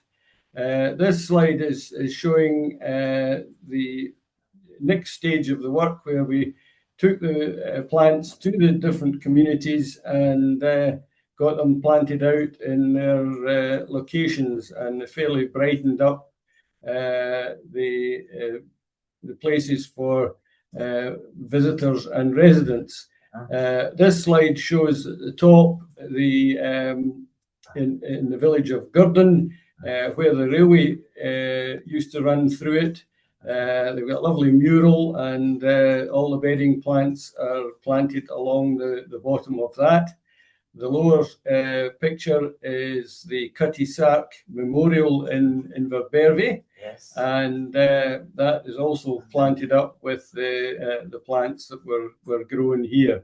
So we were able to compensate for the loss of the previous supplies with our own scheme, and it not only replaced the plants, but it's developed a much stronger relationship amongst the groups in the community. And we're absolutely delighted to get the Runners-Up Award in the RHS Community Gardening for Health and Wellbeing category. And I've got some of the star performers here with me today. So if we can have our screen, I'll just have a quick word with a few of them.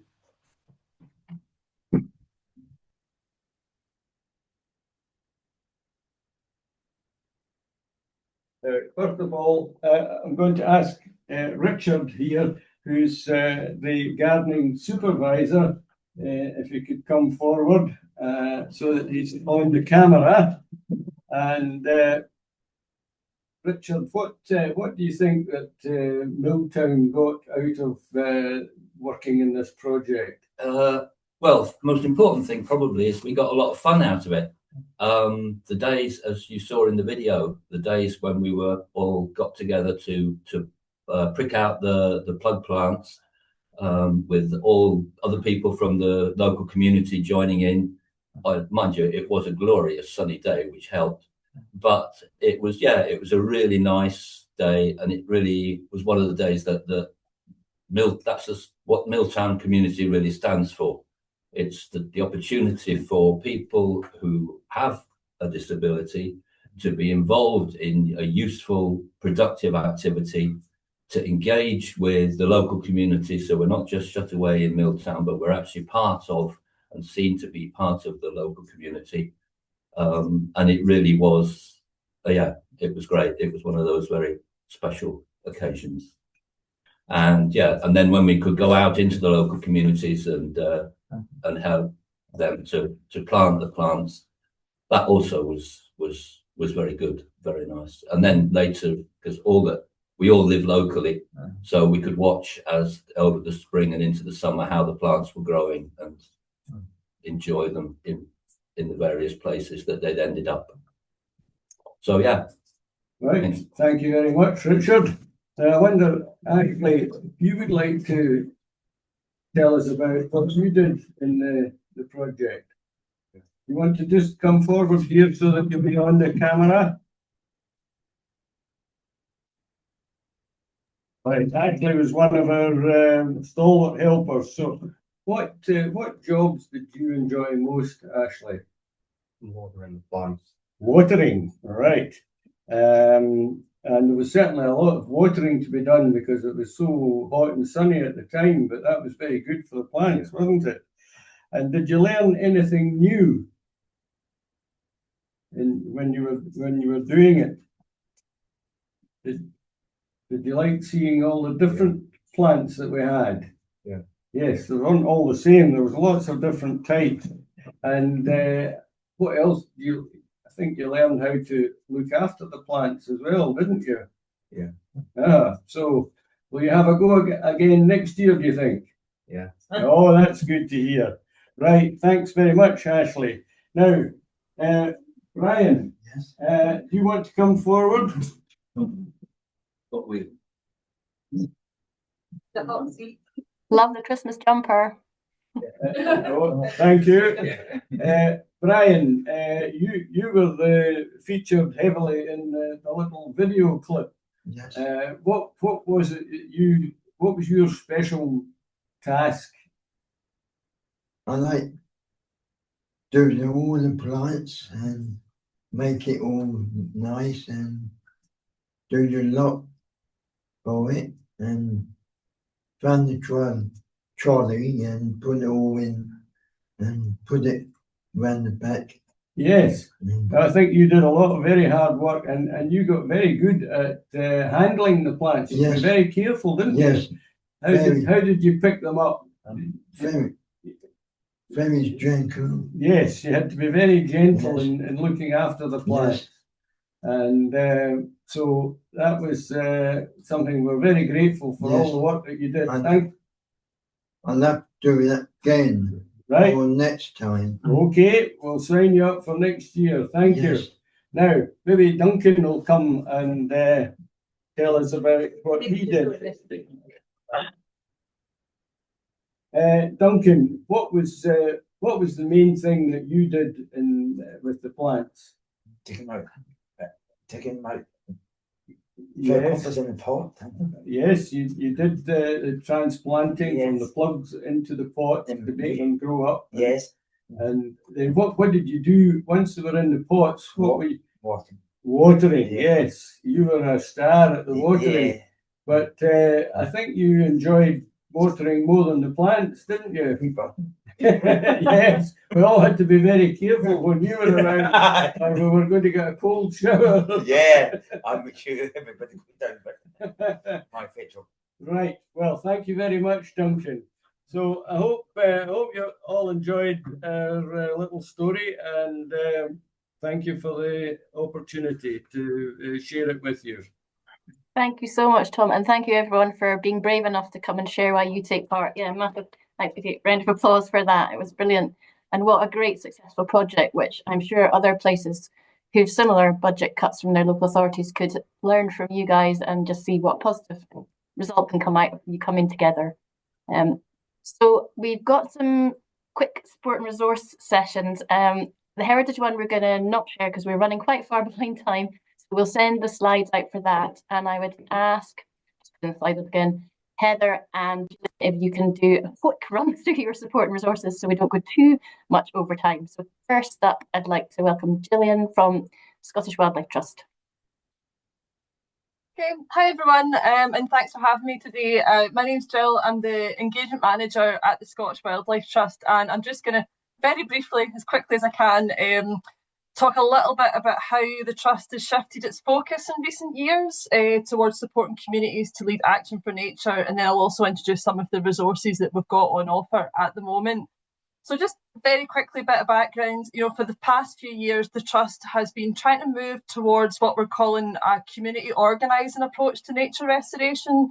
And by community organising, we simply mean just bringing people together to take action around their common concerns to overcome social and environmental injustice. So basically, back to that slide.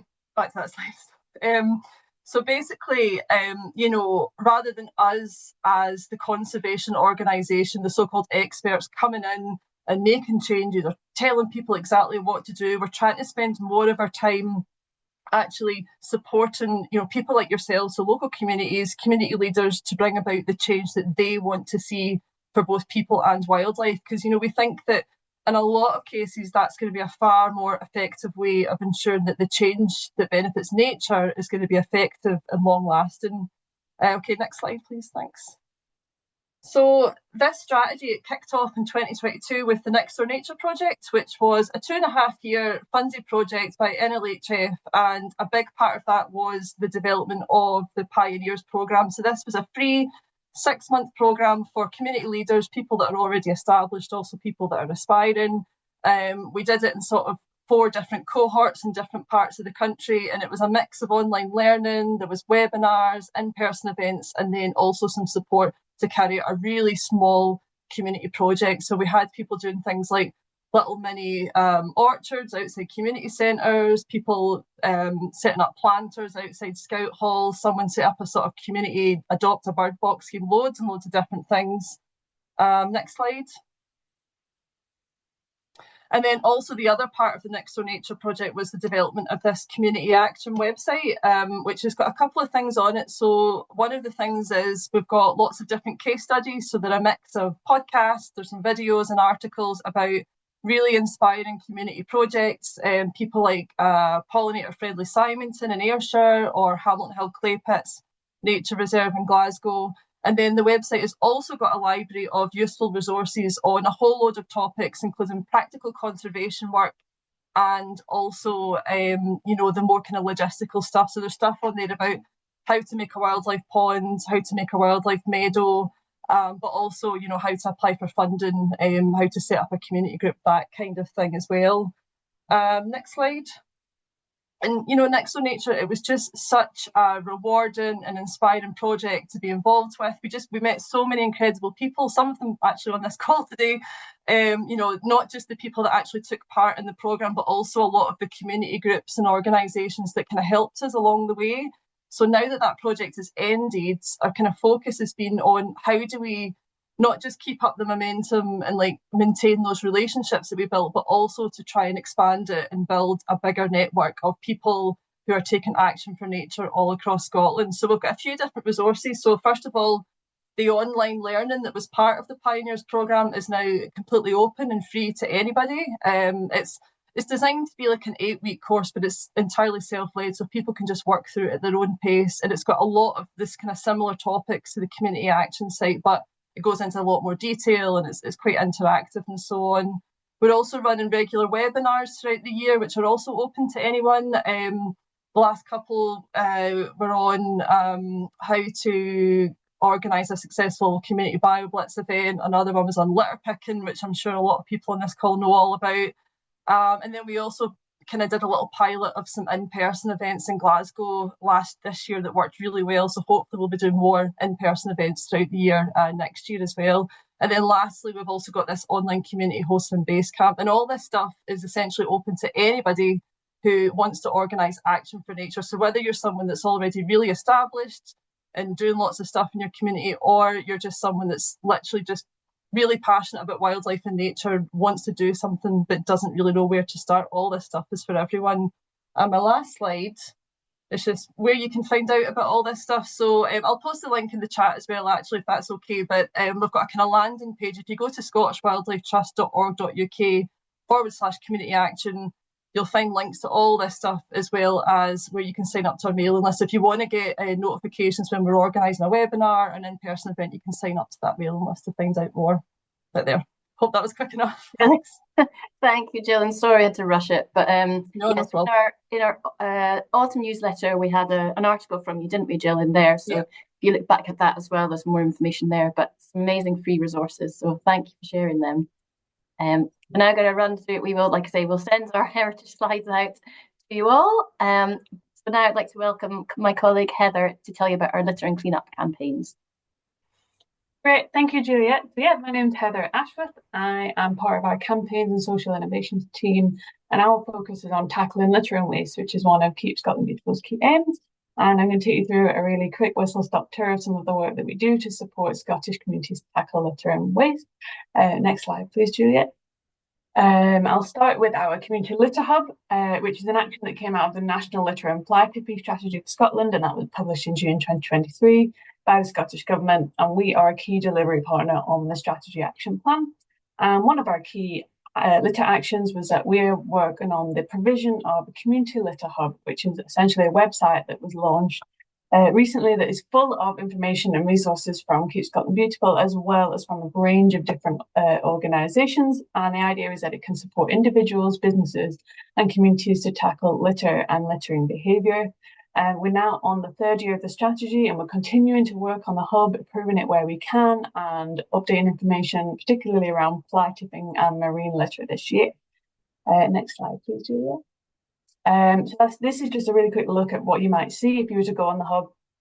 And you'll see at the top of the slide, there's a range of different sections, such as learn, report, prevent, and they'll take you to different areas of the website and provide loads of information on litter, what the litter emergency is, causes of litter, how to collect data on litter, how to engage with policy and lobby politicians and elected bodies. So essentially, this is just a quick look at what that kind of looks like. But I would highly recommend that you go and take a look at the Community Litter Hub. It's really worth having a look at. It's a very detailed website. It's got loads and loads of information on. It provides things like contacts to local authorities and all of the different kinds of groups across Scotland as well. Okay, next slide, please.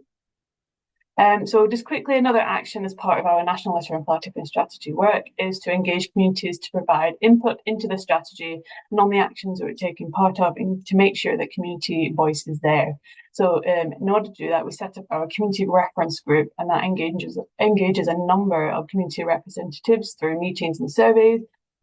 So we currently engage our community reference group members through emails and Facebook group at the moment. If you're interested in joining our community reference group and having input into the strategy, I'll put my email into the chat at the end of this, and we'd love to have you involved. So if you're interested, please let me know. Okay, next slide, great. Over the summer, we overtook a review of our Cleanup Hub network, and we're delighted that we continue to support 120 active groups and hubs across Scotland in our network. So part of this review, we also made some tweaks to our cleanup map, which you can find at the QR code, but just Google it as well, you can find it on there. And we now have 3 types of pins on our map on the website. We have event, so they are litter picks that are registered on our website, and they're made public so others can join them if they wish. We also have hubs on there, so these are our organisations that can provide litter picking equipment to be borrowed by the community. Just contact them, say what you want to borrow and when, and you'll be able to organise equipment through them. And finally, we've now added groups that regularly go out litter picking, and they encourage the community to join them on the days that they go out litter picking, encourage the community to get involved, but they don't lend out equipment outside of those events. But we wanted to make sure we included those groups as well. So please do check out the map on our website. For more information, you'll see what hubs and groups are in your area and where you can get involved. And also, if your group is interested in joining our cleanup network, either as a hub or as a group, to encourage your community to get involved and share your equipment, again, please feel free to send me an email. I will pop that in the chat as well at the end of this. And then just to finish up on Spring Clean Scotland 2026, as many of you probably know, that's our annual flagship litter picking event. And we now have the dates available for next year for you to put in your diary. So the Spring Clean Scotland 2026 will run between the 13th of March and 24th of April 2026. Just a quick overview of last year. So over the 4 weeks, more than 34,000 people got involved in litter picking across Scotland, and that included 17,500 young people. As I said, we know so many of you get involved, but we'd love to see even better numbers this year. So please do register your litter picks on our website portal, and that really helps to give us a clear picture of the hard work of many of the volunteers across Scotland. We want to be able to see thousands of people that get involved every year. We're also looking for funding to help us organise and run Sprinkling Scotland. So if you have any suggestions on who might be able to support the campaign, please do let us know. Okay, thank you very much. I'll pop my email in the chat, and if you have any questions or you just want to know more, please get in touch. Okay, thanks, Juliet. Thanks, Heather, and great to have those dates up for next year. I know we always do a staff litter pick too, so hopefully everyone on this call can arrange with their colleagues, with their volunteers, and help us all to clean up Scotland. So thanks for that, Heather. We are very over time, but we had so many inspiring stories, didn't want to miss any out. So at 12:10, so I'm going to not do the Q&A. So if you've got questions for any speakers, pop them in the chat and speakers can answer them. Or if they don't, I'll look at the chat. I get it all downloaded after the event, and then I will make sure I put you in touch with the people that you want to speak to so you can get your question answered. But don't know about you, but I need a quick comfort break. So we'll have 5 minutes, and I'll also put up a photo loop of showcase images for this year. So if we can all come back for 12:15 for our celebration and award ceremony, that would be great. All right. Thank you.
Welcome back, everyone. I will make a PDF of the photos and send them out because I didn't get a chance to show them all. There are so many wonderful showcase images. Hopefully you've managed to grab something for our little celebration. So I would like to hand you over to Tom Brock, Chair of our Charity Trustees, to lead our celebration award ceremony. Over to you, Tom. Thanks very much, Juliet, and hello everyone, and welcome to the drinks reception. I hope you've all got glasses or mugs fully charged, because we're moving on to the award ceremony and the drinks reception. But first of all, I just wanted to say thanks for all the speakers this morning. Great talks, really inspiring. So thank you for sharing, really useful. Now, as Barry and Juliet mentioned earlier, we're celebrating the achievements of almost 250 community growing groups this year, an absolutely incredible number, 250.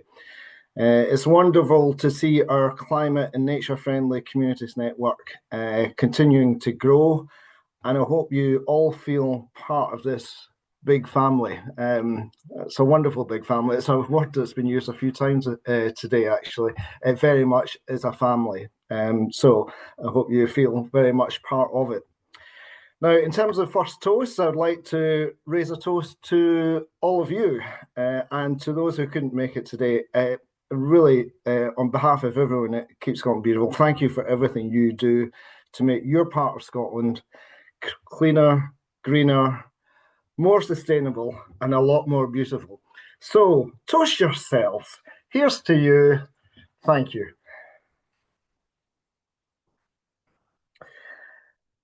Now, I would also like to take the opportunity on behalf of Keep Scotland Beautiful and everyone here to say a massive thank you to all the local authorities and their staff who, despite, we know, very challenging times, have continued to provide support to community groups and are going that extra mile to ensure that their areas are becoming cleaner, greener, and more sustainable. So thank you to everyone at local authorities, and you deserve a toast too. So thank you very much to everyone at the local authorities, to all the support that they give to the community groups up and down the country. Now, next, please could everyone raise their glasses or their mugs to our team of volunteer assessors and judges. We are extremely appreciative of all the time, the commitment and expertise you put into ensuring that It's Your Neighbourhood and Beautiful Scotland are the initiatives they are today. So if you can raise your glasses and mugs, thank you to all the volunteer assessors and judges for all the work you do. It's very much appreciated. Thank you. Now, I'd also like to thank the companies and organisations which have provided very much needed financial support for our network this year. They are Mott MacDonald, Amber All Limited, Nature Scott and the RHS. So a huge thank you to all our supporters. Again, we're very grateful for everything you do to try and support what we do. And last, but certainly not least, I would just like to say thank you, Juliet, and all the whole team at Keep Scotland Beautiful for everything that you do throughout the year to support all our groups throughout Scotland all year round. So to Juliet and the whole team at KSB, thank you for everything that you do. And I know I'm saying that on behalf of everybody that's online just now, so thank you. Now, I would like to welcome Alma Toth, one of our new volunteer assessors this year, to say a few words. So over to you, Alma. Oh, hello everyone. I'm Alma. I live and work in Livingston. Oh, wait, let me just move it so I don't see myself. It's quite confusing to see myself. Sorry. Okay, that's good now. Perfect. All right. Yeah, that's okay. So yeah, so growing up, I was lucky enough to attend eco-certified schools. So my connection with nature and the environment in general started when I was quite little. And then this experience shaped how I see the world. And eventually I just wanted to study a little bit more about it and about the environmental field as well. So my connection with Keep Scotland Beautiful started actually last year when the company I used to work for applied for the Green Key Award. So that's how I met them. And I really liked their approach, and then looked up the website online, what they do. And I thought, I really want to be part of it if there is any opportunity for that. And luckily they offered volunteering. So that's how I applied for the It's Your Neighborhood program as an assessor. And yeah, I just completed my first year.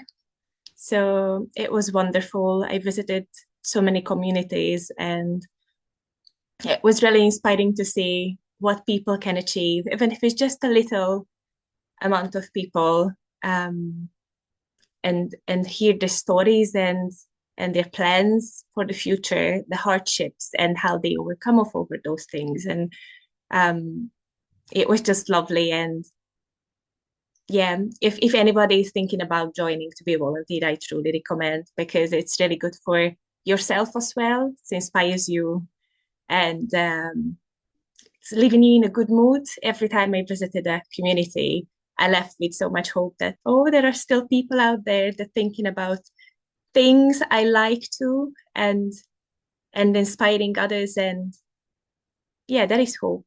So yeah, that was me. Thank you.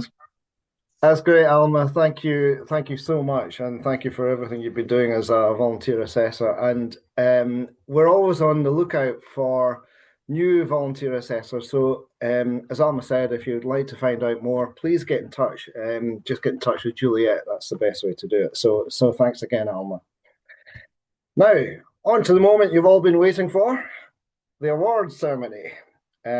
So first, thank you to all our 210 It's Your Neighbourhood groups.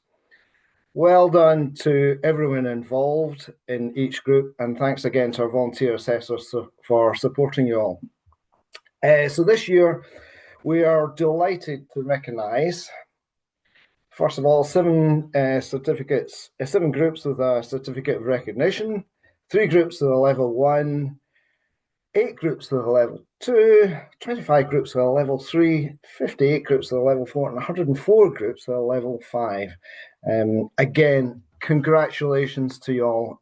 Well done. Absolutely fantastic, and great to see the numbers of groups contributing and participating. So thank you so much. Next up, we can now reveal which of our groups have been awarded a Certificate of Distinction.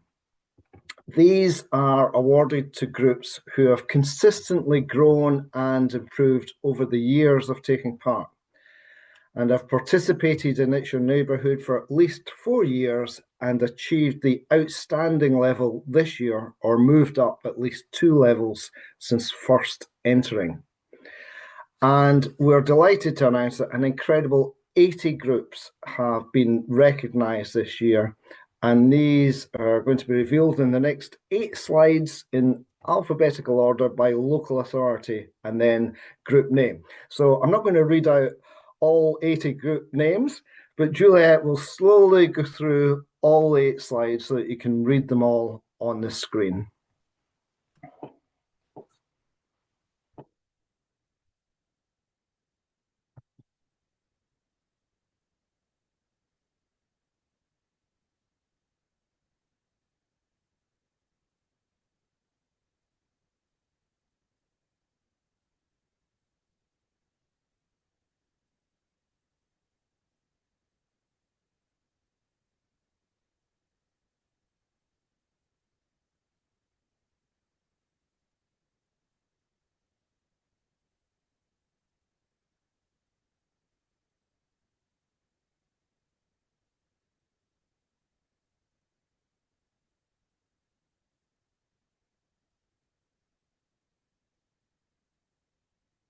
So again, congratulations to all 80 groups, and thank you from everyone at Keep Scotland Beautiful for all your achievements. Well done, absolutely everyone, all 80 groups. So now on to the 2025 Beautiful Scotland celebrations. And congratulations to all our 38 Beautiful Scotland groups who go above and beyond to make their village, town or city a better place for people and for nature. We had 9 category winners, 14 special award winners, and our overall winner this year was North Berwick and Bloom. So a massive congratulations to everyone involved. Now, every year we get to nominate a number of our Beautiful Scotland winners to represent Scotland in the RHS Britain and Bloom UK finals. And Juliet joined our 3 groups in Brighton in October to celebrate their successes. So the groups were Aberdeen Communities Together, Let's Get Grangemouth Clean Glitter Team, and Growing Kirkcaldy. And congratulations again to all of you. I know you had a great time down in Brighton, thoroughly deserved. And you definitely did Scotland and your communities proud, so well done.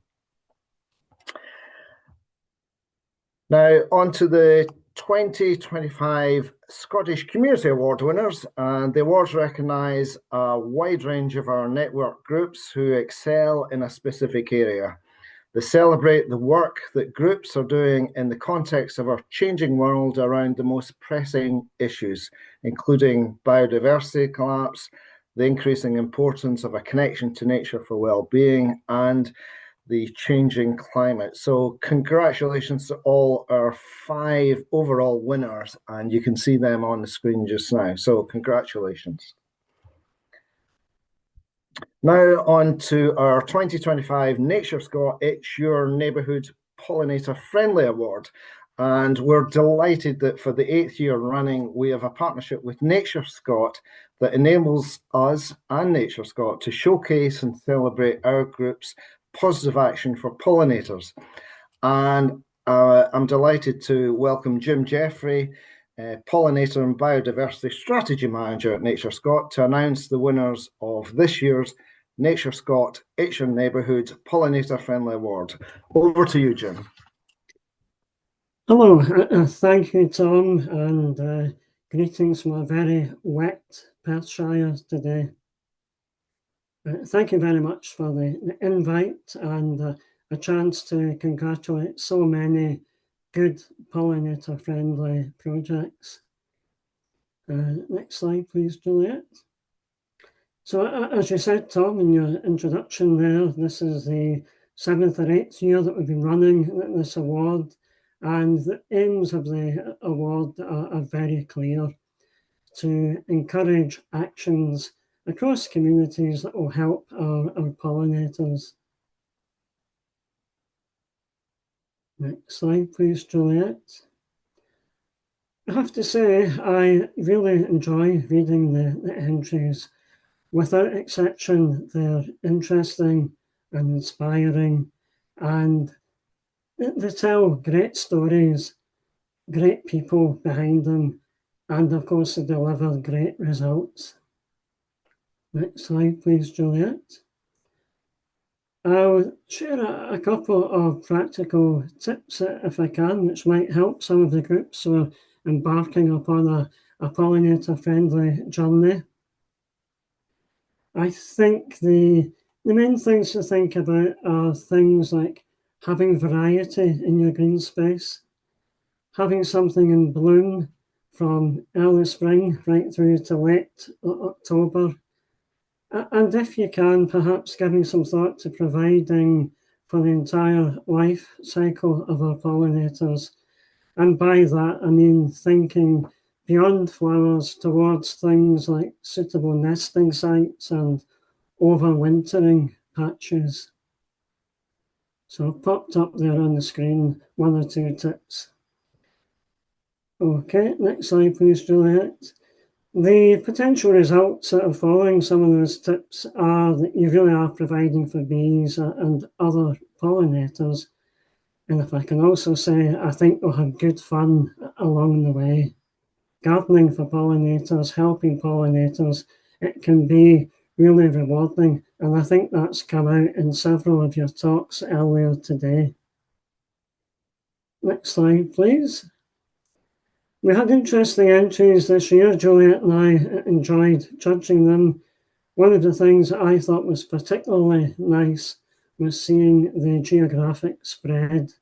And as you can see there from a sample of the entrants, we had entries in places as far afield from each other as Raasay and Coldstream. So a good geographic spread, and that's particularly heartening for me. Thank you. Before I announce this year's winner, I thought I'd like to remind people that here at Nature Scott, we can help you with your pollinator-friendly aims and ambitions. We can provide seed packs, and what you have there are both community seed packs and what we probably call individual packs. And those individual packs are suitable for things like window boxes and containers. And the bigger pack on the right, that would be suitable for a community group who perhaps want to create a verge or a larger pollinator-friendly space. Next slide, please. And we can also help you with a bit of signage. And that might seem an odd thing to mention in this context, but we are aware that when you have things like a meadow or a meadow strip, they obviously look fantastic in summer, and you'll get many admiring glances and lots of positive comments. But obviously, out of season, they're not quite as attractive looking, and it can be quite useful to put up a sign to let people know that you are managing the space for pollinators. And that helps to get over the message that it doesn't always have to look fantastic. Sometimes the good doesn't look particularly spectacular. So if you want a sign like that, if you drop me an email, I can send one out to you. You can download it from the Nature Scott website. And if I have the resources, as with this example, I can put your logo on the sign alongside our own. So to this year's winners, as ever, it was really difficult to separate the entries. They were all so good. But the winner this year comes from Glasgow, and it's the Fair Community Allotment. And the submission that they made was absolutely fantastic. It covered so many subjects so well. But I'd reiterate that the other groups that entered the competition, so many of them were so good as well. But congratulations to everybody behind Fair in Glasgow. Next slide, please. So if I can finish by just reinforcing the message that although I only see you annually at this lovely ceremony, I'm here all year round, every week, every month. And if in the course of your work something crops up that you feel you'd like to speak to us about, then please don't hesitate to contact me. I'll do my best to answer your pollinator questions. I'll give you whatever planting advice I can give you, and I can help you to promote your work. And I popped up my email address there. So, Juliet, thank you very much for inviting me along today. And to everybody who entered the pollinator-friendly scheme, thank you for doing so. Really appreciate everything you're doing. And if you're sitting there today thinking, I'd like to do that as well, then please do get in touch with me. So, thank you. Many thanks, Jim. That was really helpful. We're delighted to have this ongoing partnership with Nature Scott, and please pass our thanks to all your colleagues who are involved with the partnership project. And once again, congratulations to our three winners. Juliet will be in touch soon to arrange getting the prize money to you. So exciting. So well done to everybody that won. So for me, just finally, I would like to say well done to all our groups. Thank you for everything that you do in your communities. It is hugely appreciated. Thank you. So I'll now hand you back to Juliet to tell you about next year before we take the slides down and we can all celebrate together. So over to you, Juliet. Thank you, Tom. So some of you know already, but next year we'll be celebrating 60 years of the Beautiful Scotland campaign, and we hope that all of you will join in our celebration. So our whole network will be celebrating the 60th anniversary. We'd especially love to support and recognise any of you here today who aren't part of our network yet, and we'd encourage our non-judged Beautiful Scotland entrants and any groups who work in partnership across their village, town or city to give the Beautiful Scotland competition a go. We think the anniversary is a great reason to give it a try, and we've got lots of support from our volunteers. They're always happy to give mental support and advice. So yeah, it's not a scary prospect, and we can link you up with other groups who've been in the competition for a while and they can give you hints and tips. And yeah, we just want to showcase and celebrate what you're doing. So yeah, hopefully you'll join us or come into the network next year. As well as using the 60th Diamond Anniversary as a theme, we're tying in with the official theme for the 2026 International Year of Volunteers for Sustainable Development, and their theme is People Power, Creating a Sustainable Future Through Volunteering. As usual, we really look forward to seeing what you come up with, and you never know, we might be getting your group to speak about what you've done at the seminar next year. Registration for the network, and if you take part this year, you have to re-register again next year. So registration will open in mid to late January. So keep an eye out on our social media and our web pages. And if you're already in the network, I'll be sending you an email. And if you're interested in joining or finding out more before then, just email beautifulscotland@keepscotlandbeautiful.org and I'll get back in touch with you. So before I bring down the slides so we can celebrate together, just a couple of important bits of information. So we're issuing press releases tomorrow or later on this afternoon, I can't remember which, with all the It's Your Neighbourhood results, and there'll also be a news story on our website and social media posts. We'd love you to help us spread the word about Beautiful Scotland and It's Your Neighbourhood and our climate and nature friendly communities network as well. So why not send your local press some photos and a little story about your activities along with why you take part in our network. And if you're putting anything on social media, please do tag in Keep Scotland Beautiful so we can see, share and like your posts. I'll be emailing out the It's Your Neighbourhood award certificates and the other award certificates over the next couple of weeks, so keep an eye on your emails. Obviously, I'd like to say a massive thank you to those of you who have joined us today for the first time. I hope you've been inspired by all the work going on across Scotland by our network members, and we hope you're keen to join us next year. Please do, I'd be delighted to speak to you about how you can get involved, so please do get in touch. And one last thing, finally, a massive thank you to all of our speakers, our groups and volunteers. I think, obviously, when we all come together, you deserve a massive round of applause. So I'm going to pull down the slides now so you can all unmute and cheer. And if you wish to stay on to share something you're proud of or just to chat to each other, then please do. So if everyone knows how to unmute and cheer and applaud, massive round of applause for all your achievements this year. Oh, everyone's too shy to unmute. Oh, thank you all so much, and apologies we went slightly over time. Yeah, if anyone wants to share anything or ask a question, please do unmute. I'll just stop recording now.